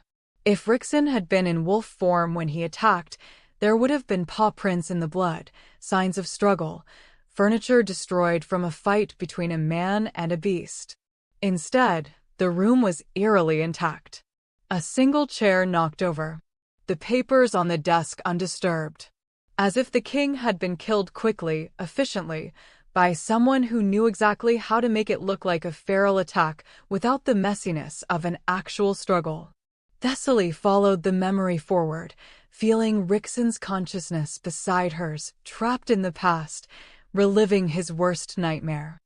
The door burst open. Guards poured in, led by a younger Dacian Kale. His expression was perfectly calibrated, shock, horror, grief. But underneath, something else. Something that looked almost like satisfaction. "The prince," Dacian shouted. "Find him. He must have shifted and run. Track his scent before he hurts anyone else." The guards scattered. Dacian moved to the body, crouching beside the dead king. And that's when Thessaly saw what Rixon's traumatized mind had never registered. Dacian's hand, reaching into his pocket. A small vial, quickly emptied over the wounds. The scent of wolfsbane and something else, something that would mask any contradictory evidence. Then Dacian stood, turning toward the door, and froze when he saw young Rixon standing there. Not in wolf form. Not covered in blood. Not feral or mindless or dangerous. Just a 17-year-old boy, staring at his father's body with absolute shock. "I didn't," Rixon's younger self stammered. "I heard the guard shouting. I came to see if father was all right." "What happened?" And Thessaly watched Dacian's expression shift through a dozen calculations in a single heartbeat. This wasn't part of his plan. Rixon wasn't supposed to be found here like this, human, coherent, obviously not the feral beast who had supposedly killed the king. Dacian made his decision in an instant. He pulled a blade, small, silver, coated in something that smelled like the suppressants from earlier. And before Rixon could react, he slashed across the young prince's palm. "My prince, don't struggle," Dacian's voice carried through the hallway, loud enough for the returning guards to hear. "The feral madness has taken you. We need to restrain you before you hurt anyone else." Rixon had staggered, the suppressant on the blade already working into his bloodstream. And when the guards arrived, they found exactly what Dacian intended, their prince bleeding, disoriented, standing over his father's body. The narrative was set before Rixon could even speak to defend himself. Thessaly felt the memory fragment after that, Rixon collapsing from the suppressant, waking up days later in a silver-barred cell, everyone telling him the same story about what he'd done. His mind, desperate to make sense of the gaps in his memory, had accepted the narrative because the alternative was incomprehensible. His trusted captain of the guard had murdered his father and framed him for it. Thessaly pulled herself out of the memory, gasping as she returned to her own consciousness. The crown was hot against her temples, her body shaking from the effort of reaching so deep into someone else's past. Rixon caught her before she could collapse, his arms strong and steady despite the fact that she could feel his anguish through the bond, the realization of what had actually happened, the rage at years of manipulation, the grief for his father all over again now that he knew the truth. "You saw," he said hoarsely. "You saw what really happened. Dacian killed him." Thessaly's voice was shaking. "He killed your father and framed you while you were still drugged from whatever suppressant he put on that blade. You were never feral. You never lost control. You were 17 and traumatized and drugged, and he used that to construct a lie that's controlled you for 8 years. She felt Rixon's hands tighten on her shoulders, felt the tremor that ran through his entire body as he processed the truth. Through the bond, his emotions were a maelstrom, fury and grief and relief all tangled together into something almost unbearable. "I didn't kill him," Rixon whispered. "All these years. All the guilt. The isolation.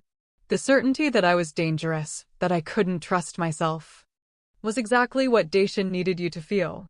Thessaly cupped his face, forcing him to meet her eyes. "He needed you broken, controlled, convinced you were a monster. Because a confident, powerful Alpha King would have questioned the narrative, would have investigated his father's death, would have discovered the conspiracy. Instead, I gave him exactly what he wanted." Rixon's laugh was bitter, broken. 8 years of being the perfect traumatized king, isolated, paranoid, easy to manipulate. 8 years of letting him consolidate power while I was too busy hating myself to notice. But now you know. Thessaly's voice was fierce. "Now we both know. And we have evidence, not physical evidence they can dispute, but your memories. The truth that was locked away in your mind, waiting for someone who could help you access it." Through the bond, she felt Rixon's determination crystallizing. The grief and rage were still there, but they were transforming into something focused, purposeful. "Dangerous. The council presentation," he said. "We use it. We don't just prove you're worthy of being queen, we expose what Dacian did. We show them everything. They'll fight back." Thessaly was already thinking through the implications. The moment we accuse Dacian of murdering the former king, the entire Kale family will mobilize. They'll have allies on the council, wolves they've bought or blackmailed into supporting them. It won't just be a presentation, it'll be a war. Then we'd better make sure we have our own allies. Rixon stood, pulling Thessaly up with him. His expression was grim but determined. "We have 2 days to build a case they can't refute. 2 days to gather every wolf in the palace who might be sympathetic to our cause.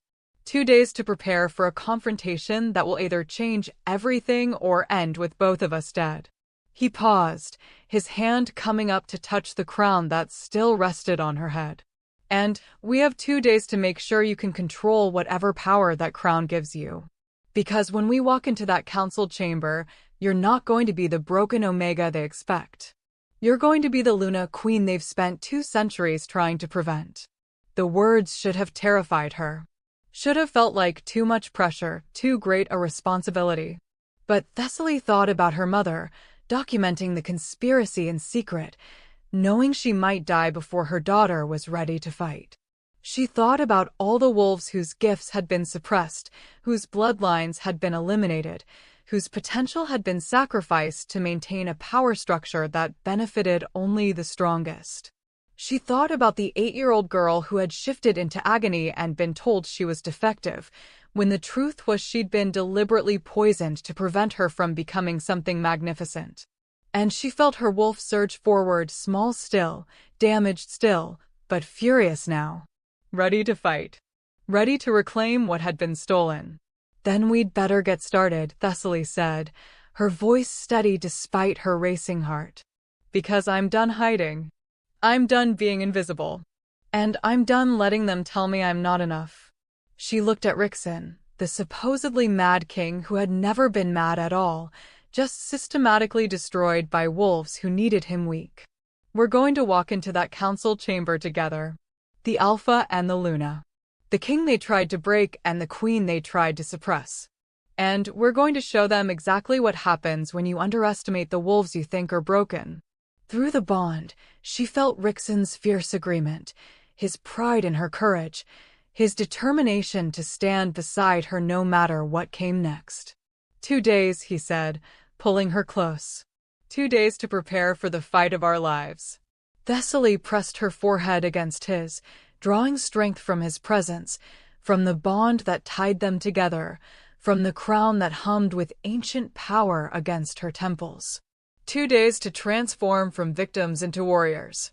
2 days to gather allies and evidence and courage. 2 days until they either changed the world or died trying. The Wallflower and the king were done being invisible. And the wolves who had suppressed them were about to learn that broken things, when pieced back together, could be sharper than they'd ever been whole. The fire in the safe house burned low, casting dancing shadows across stone walls that had witnessed centuries of secrets. Thessaly sat cross-legged on the floor, the crown of the first Luna finally resting beside her instead of on her head. Her wolf needed rest from the constant flow of power, needed time to adjust to waking up after years of forced sleep. Rixen sat across from her, his back against the wall, exhaustion carved into every line of his brutal face. They had spent hours planning, strategizing, sending carefully coded messages through Mira to wolves they hoped could be trusted. Now, in the quiet darkness before dawn, they were simply 2 people trying to survive an impossible situation. "Tell me something true," Thessaly said softly. "Not about the conspiracy or the council or what we're facing tomorrow. Something real about you that nobody else knows." Rixen's red eyes studied her in the firelight, and through the bond she felt his surprise at the question, his wariness about vulnerability, his growing need to trust her with more than just strategy. "I'm afraid of losing control," he said finally. "Not because of the rot, I know now that was a lie. But because I've spent 8 years believing I was dangerous, and that belief is carved so deep I don't know how to trust myself anymore. Every time I feel anger or desire or any emotion too strongly, I panic that maybe they were right. That maybe I am the monster they made me believe I was." The confession hung between them like a fragile thing. Thessaly felt his shame through the bond, his fear that admitting weakness would make her see him differently, would prove he wasn't worthy of being the king she needed him to be. She reached across the space separating them, her hand finding his in the darkness. "I spent 15 years believing I was broken," she said quietly. "That my wolf was defective, that I was worthless except for the small skills I could offer. Even now, even knowing it was all a lie, there's a part of me that expects to fail. That believes when I put that crown on tomorrow and try to shift in front of the entire pack, I'll just prove they were right all along." Her voice cracked slightly. "I'm terrified, Rixen. Not of them, but of myself. Of discovering that, even without the suppressants, even with the crown's power, I'm still not enough." Rixen moved then, closing the distance between them in a heartbeat. His hands cupped her face with a gentleness that contradicted his warrior's strength, his thumbs brushing away tears she hadn't realized were falling. "You're already enough," he said fiercely. "You saved us in the vaults with power you didn't know you had. You walked into my worst memories and pulled out the truth. You've been fighting this battle longer than I have, with fewer resources and more to lose. Thessaly, you're the strongest wolf I've ever met, and your strength has nothing to do with how your wolf manifests. The words shouldn't have meant so much. She barely knew him. This bond, this connection, this strange partnership born from desperation, it was all too new, too fast, too overwhelming.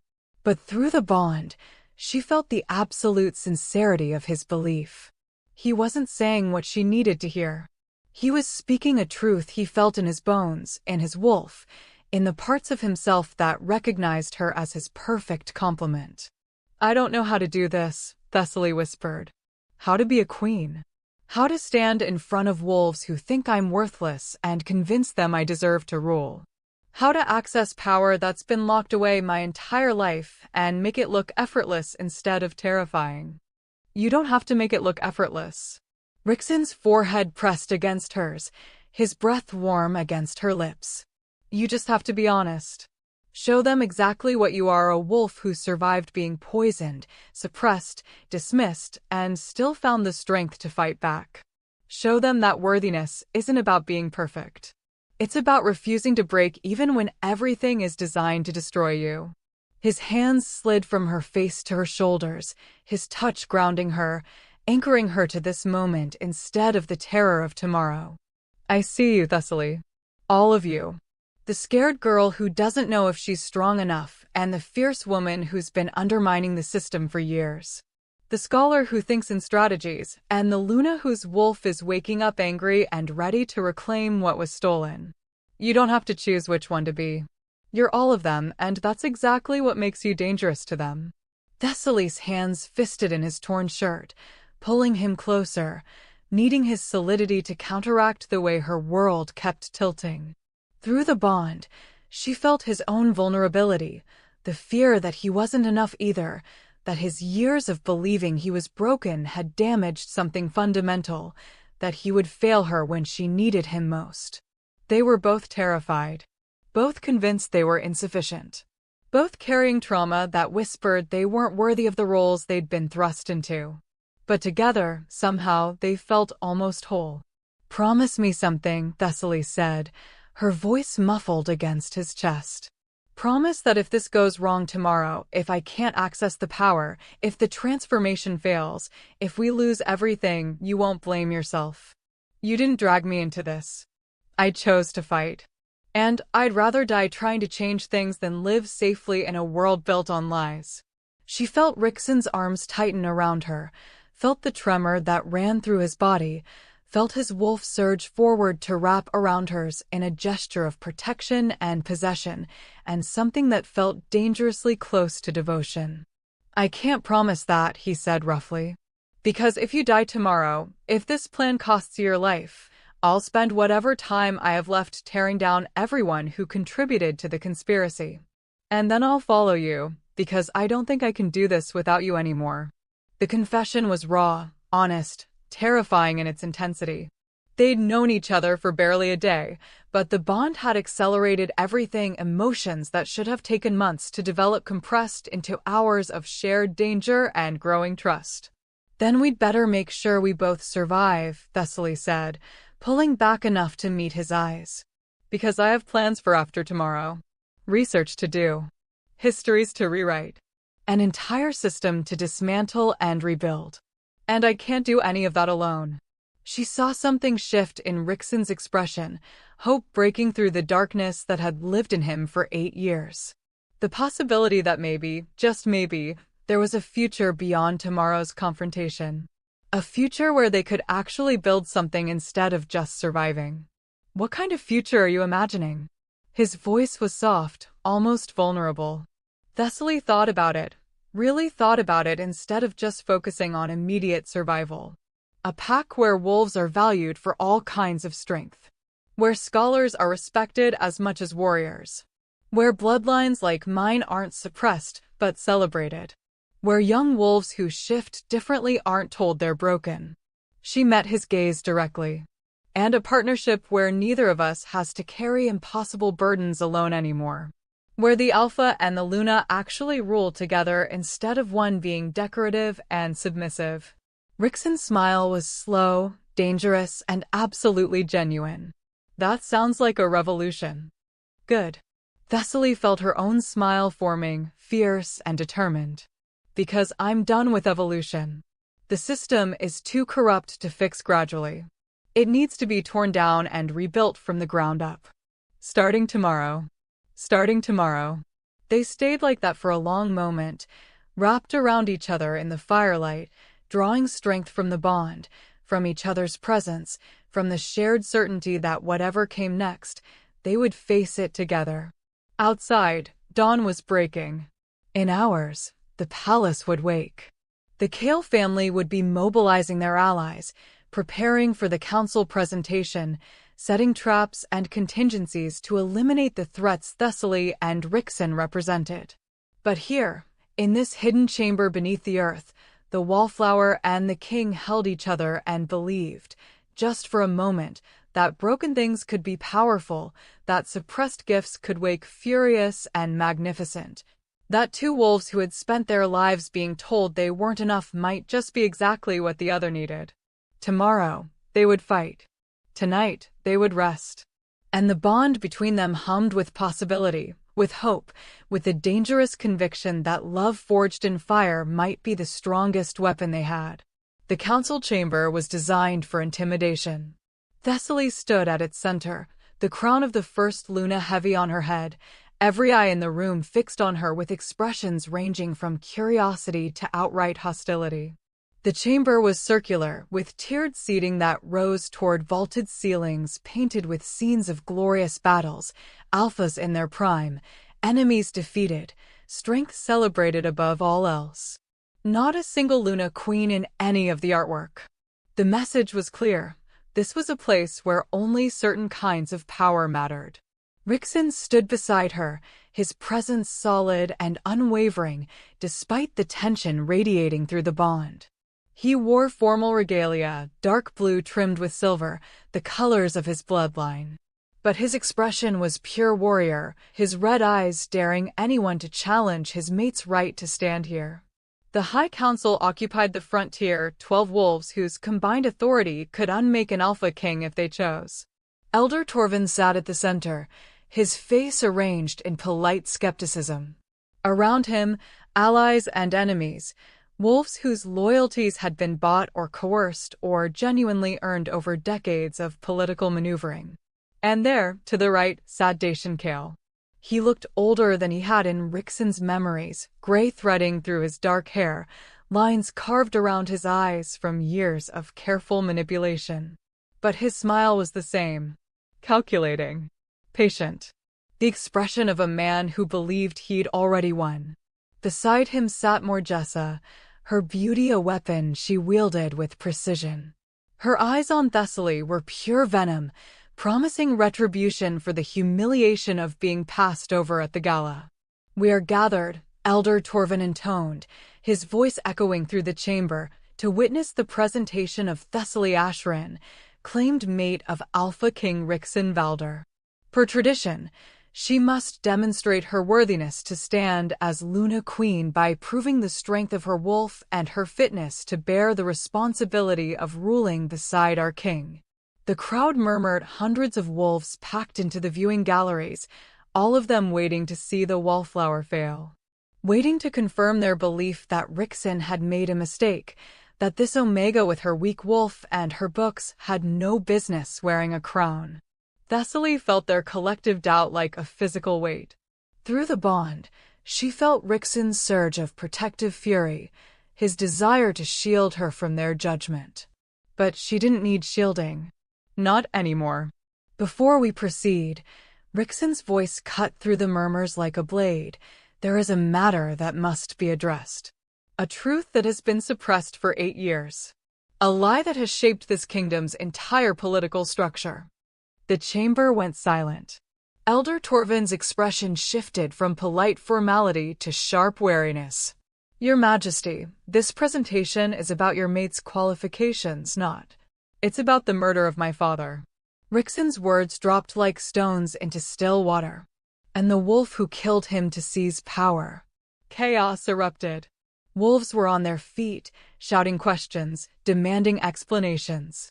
The guards along the walls moved forward, hands on weapons, uncertain whether this was threat or revelation. Through it all, Dacian Kale sat perfectly still. His expression hadn't changed, still that patient, calculated smile. But Thessaly could see the tension in his shoulders, the way his hands had clenched on the arms of his chair. He'd been prepared for accusations. But not here. Not now. Not in front of the entire assembled pack. "These are serious charges," Elder Torvin said, his voice cutting through the noise. "Your Majesty, you have made public your belief that you killed your father during a feral episode. Are you now recanting that confession?"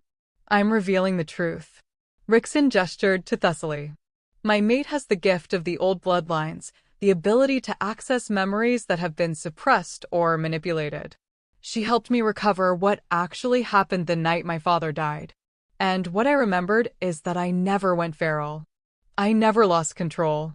I walked into my father's study and found him already dead, murdered by someone who knew exactly how to make it look like a feral attack."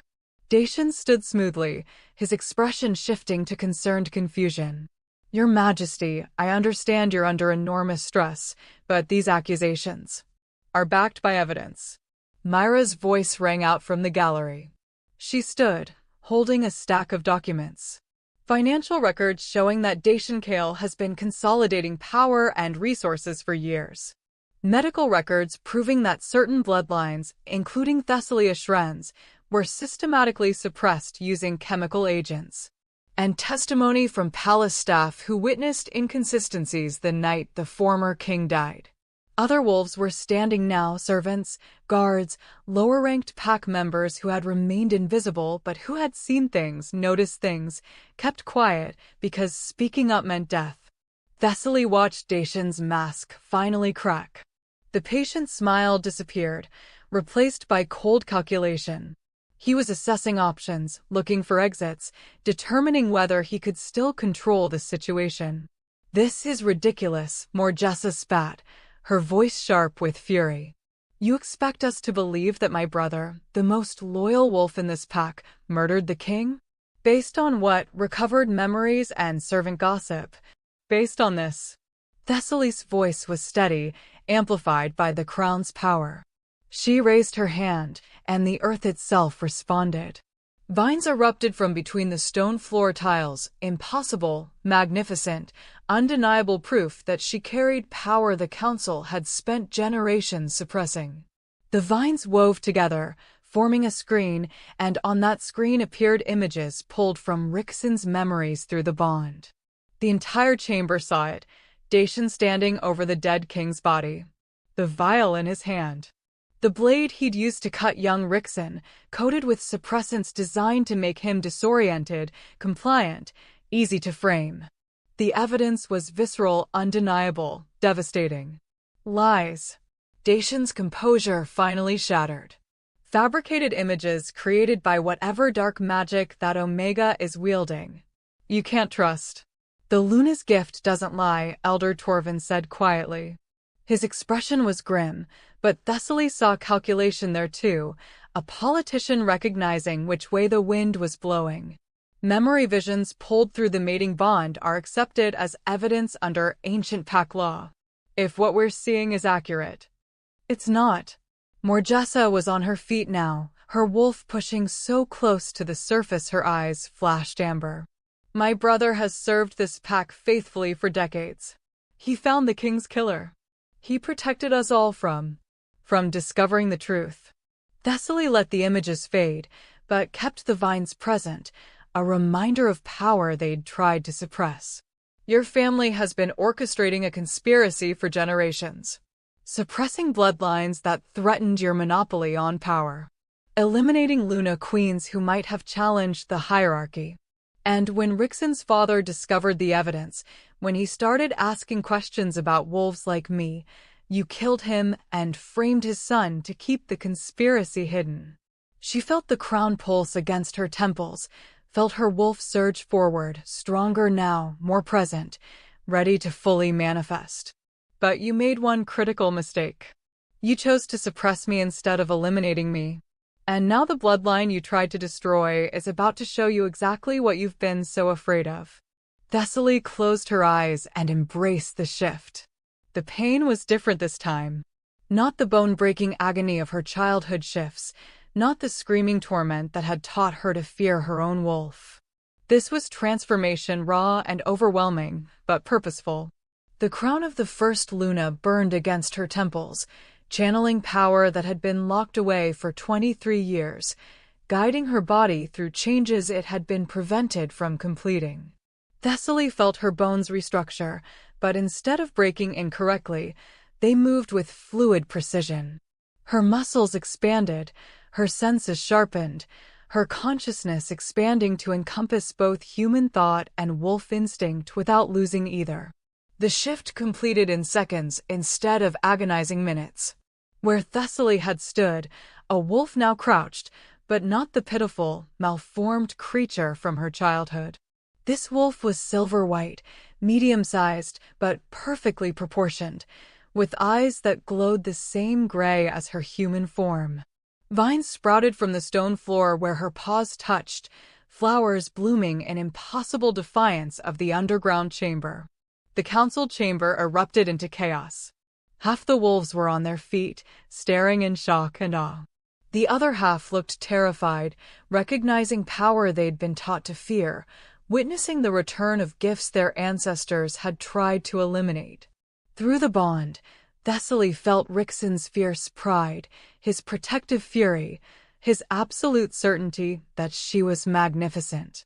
She shifted back to human form, another seamless transition that should have been impossible for someone whose wolf had been suppressed. The crown remained perfectly positioned on her head, and when she spoke, her voice carried the weight of ancient authority. "This is what you tried to destroy," Thessaly said, addressing not just the council, but every wolf in the chamber. "This is what your ancestors deemed too dangerous to exist. Not because we were weak, but because our power didn't require violence. Because we could heal what warriors broke, could commune with the earth itself, could challenge the narrative that strength only comes from domination." She gestured to the vines still growing around the chamber, to the flowers blooming despite the absence of soil or sunlight. "For 200 years, you've been told that wolves like me are defective, worthless, that our inability to manifest traditional strength makes us unworthy of respect or authority. But the truth is you've been systematically poisoning us, suppressing our gifts, eliminating our bloodlines, because you knew that if we ever fully manifested, we would challenge everything your power structure is built on." Elder Torvin's expression was unreadable, but Thessaly saw several other council members nodding slowly, their political instincts recognizing truth when it was presented undeniably. Dacian Kale, however, had gone very still. His eyes were fixed on Thessaly with an expression that promised violence, promised that if he went down, he would take her with him. "Fascinating display," he said, his voice dripping with false civility. "But even if we accept that you have unusual abilities, that doesn't prove I killed the former king. Memory visions can be manipulated, especially by wolves wielding powers we don't fully understand. For all we know, you've been using your gifts to deceive the Alpha King, to make him believe." "Enough." Rixon's voice was deadly quiet, but it cut through Dacian's words like a blade. His eyes blazed pure red, his wolf surging so close to the surface that even the strongest wolves in the chamber instinctively moved back. "You murdered my father. You poisoned my mind for 8 years. You built your entire political career on a lie that destroyed me and suppressed wolves who threatened your power." He moved forward, predator graceful, until he stood directly in front of Dacian. "And now you're going to answer for it." The tension in the chamber was suffocating. Guards had weapons drawn but didn't know who to point them at. The council members were frozen, caught between protocol and the undeniable evidence before them. The crowd in the galleries was silent, collectively holding their breath. Dacian's mask dropped completely. The patient politician disappeared, replaced by cold calculation and barely restrained violence. "You want justice?" His smile was savage. Fine. I invoke the right of challenge. Single combat, alpha to alpha. Winner takes the throne and the right to determine truth. The words fell like a death sentence. Under ancient pack law, the right of challenge was absolute. If accepted, Rixen and Dacian would fight to the death, and whoever survived would be declared rightful ruler, their version of events accepted as truth regardless of evidence. It was a trap. Dacian was older, more experienced in combat, and he'd probably been preparing for this confrontation for years. More importantly, he knew about Rixen's psychological trauma, the years of believing he was dangerous, the fear of losing control that had been weaponized against him. Through the bond, Thessaly felt Rixen's conflict. His warrior instincts demanded he accept, that he defend his throne and his mate through combat as tradition dictated. But his trauma whispered that if he let his wolf fully surface, if he stopped holding back, he might become the monster they'd convinced him he was. I accept, Rixen started. No. Thessaly's voice rang out clear and absolute. You don't get to manipulate him again, Dacian. You don't get to use the psychological damage you inflicted to guarantee your victory. She moved to stand beside Rixen, her hand finding his, the bond between them blazing with shared determination. The right of challenge belongs to the Alpha King alone, Dacian said smoothly. Unless the Luna Queen wishes to challenge me herself? Though I can't imagine how that would end for a wolf who only just learned to shift properly. The insult was calculated, designed to provoke Rixen into accepting the challenge to defend her honor. But Thessaly smiled, cold and dangerous and absolutely certain. I don't need to challenge you, she said quietly, because I'm not here to fight you with claws and teeth. I'm here to show everyone what you've really done, what you've really been afraid of all these years. She raised both hands, and the crown's power surged through her like lightning finding ground. The vines erupted throughout the entire chamber, not threatening, but revealing. They wrapped around stone pillars and carried memories, images pulled not from Rixen's mind, but from the earth itself.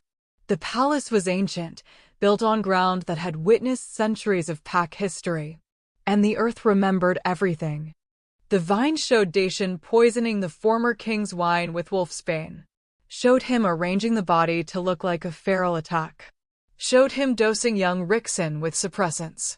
Showed years of conspiracy, wolves eliminated, bloodlines targeted, evidence destroyed. But more than that, the vines revealed other victims. Other wolves whose gifts had been suppressed, whose bloodlines had been marked for elimination, whose potential had been sacrificed to maintain Dacian's power structure. Names. Faces. Families destroyed over generations. The evidence was overwhelming, undeniable, pulled from the memory of the land itself. This is what he was afraid of, Thessaly said, her voice carrying to every corner of the chamber. Not that I would fight him, but that I would reveal what he'd done. That the earth itself would testify against him. That power he couldn't control or suppress or eliminate would finally expose the truth. The chamber was silent. Every wolf staring at the evidence displayed in living vine and memory, seeing the conspiracy laid bare in a way that couldn't be denied or explained away. Dacian's expression had gone from cold calculation to pure rage. His wolf was surging forward, his eyes flashing between amber and red, his control fracturing under the weight of exposure. You dare, he snarled, lunging toward Thessaly with speed that would have been impossible to counter. But Rixen was faster. He intercepted Dacian mid-leap, his own wolf fully surfacing for the first time in 8 years without fear or hesitation. The two wolves collided with devastating force, Rixen's larger, younger, fueled by righteous fury instead of feral madness. The fight was brutal and brief. Rixen's wolf was everything he'd been afraid of, powerful, fierce, absolutely lethal. But it wasn't mindless. Wasn't out of control. He fought with precision and purpose, every move calculated, his consciousness fully present even in wolf form.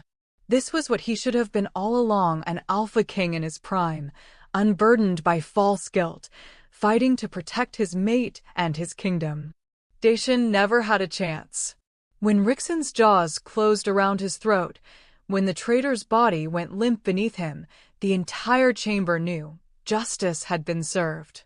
Rixen shifted back to human form, standing over Dacian's body with blood on his hands and absolute certainty in his eyes. He wasn't a monster. He was a king who had finally stopped believing the lies designed to control him. "The conspiracy ends now," he said, his voice carrying to every wolf present. "Anyone who participated, who suppressed bloodlines, who eliminated threats, who maintained this system of control, you have until dawn to confess. After that, we start hunting." He turned to Thessaly, and through the bond she felt his pride, his gratitude, his fierce certainty that together they were unstoppable. "My queen has proven herself worthy," Rixen announced. "Not just through her gifts, but through her courage. Through her refusal to accept the lies we've all been told. Through her determination to reveal truth regardless of the cost." He reached for her hand, pulling her forward to stand beside him. "The Wallflower and the supposedly mad king," Thessaly said softly, addressing the chamber. "We were exactly who they underestimated. Exactly who they tried to suppress. And we're going to spend our reign making sure no other wolf has to grow up believing they're broken just because their power looks different." The chamber erupted not in chaos this time, but in something that might have been hope. The Luna Queen had returned. And nothing would ever be the same. 5 years later, Thessaly stood in the Eastern Gardens watching 2 pups play. The first was all alpha, dark-furred and fierce, already showing signs of his father's warrior strength. The second was smaller, silver-white, more interested in making flowers bloom than in wrestling. Both were perfect. Both were celebrated. Both were being raised in a kingdom that finally valued different kinds of strength. The royal archives were public now, open to any wolf who wanted to learn the true history of their people. The Luna's Truth pamphlets were taught in schools as an example of peaceful resistance. And across all the territories, wolves with gifts that had been suppressed for generations were finally learning to manifest their power without fear. It hadn't been easy. The conspiracy had roots deeper than anyone imagined. There had been resistance, violence, wolves who clung to old hierarchies because change threatened their power. But Thessaly and Rixen had fought for every inch of progress. The Alpha and the Luna, ruling together, proving that strength and wisdom could coexist, that different gifts could complement each other instead of competing. Rixen's arms wrapped around her from behind, his chin resting on her shoulder, his presence warm and solid and utterly essential. "What are you thinking?" he murmured. "That we survived." Thessaly leaned back against him, watching their pups play, marveling at how far they'd come from that night in the ballroom. That somehow, against all odds, we turned a political arrangement into something real. It was always real.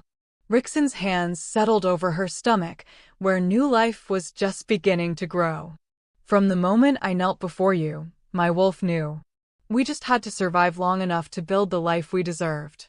Thessaly turned in his arms, looking up at the face she'd learned to love, still brutal, still scarred, but open now in a way it never had been when they first met.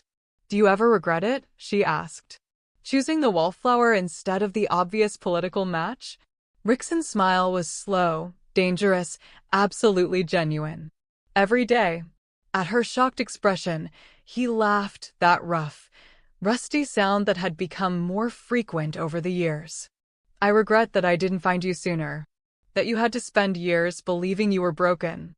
That we lost so much time to lies and manipulation." His hands cupped her face with infinite gentleness. "But choosing you? Kneeling before you in that ballroom?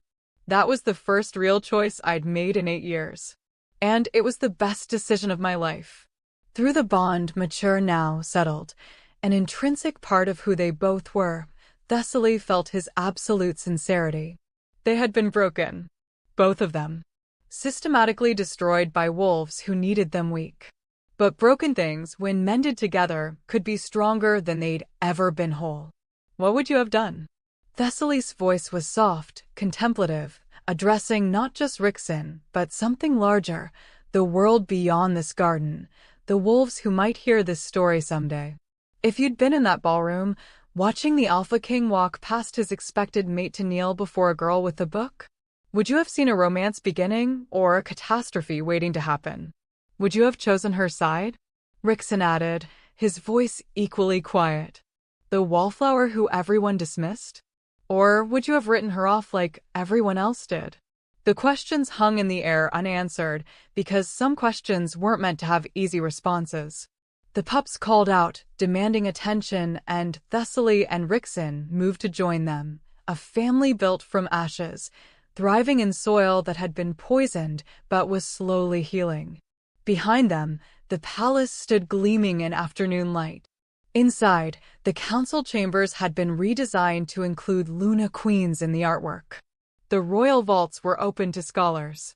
The system was changing, slowly but inexorably, because two wolves had refused to stay broken. And somewhere in the archives, new pamphlets were being written, not by Thessaly anymore, but by the next generation of wolves who saw injustice and chose to fight it. Who understood that strength came in many forms. Who believed that even the most damaged things could bloom if given light and truth and a chance to grow. The wallflower had become a queen. The supposedly mad king had found his sanity in her arms. And their story, messy and violent and ultimately triumphant, would be told for generations as proof that the wolves everyone underestimates are often the ones who change the world.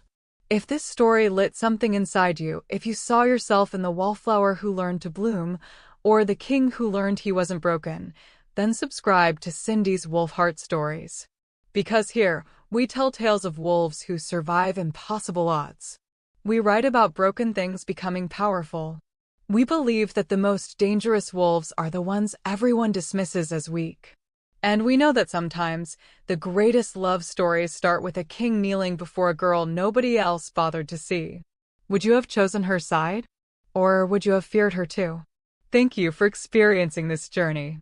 The story of Thessaly and Rixin is complete, a tale of suppressed power, political conspiracy, and two wolves who refused to accept the lies they'd been told about themselves. Subscribe to Cindy's Wolfheart Stories for more tales where the underestimated become unstoppable.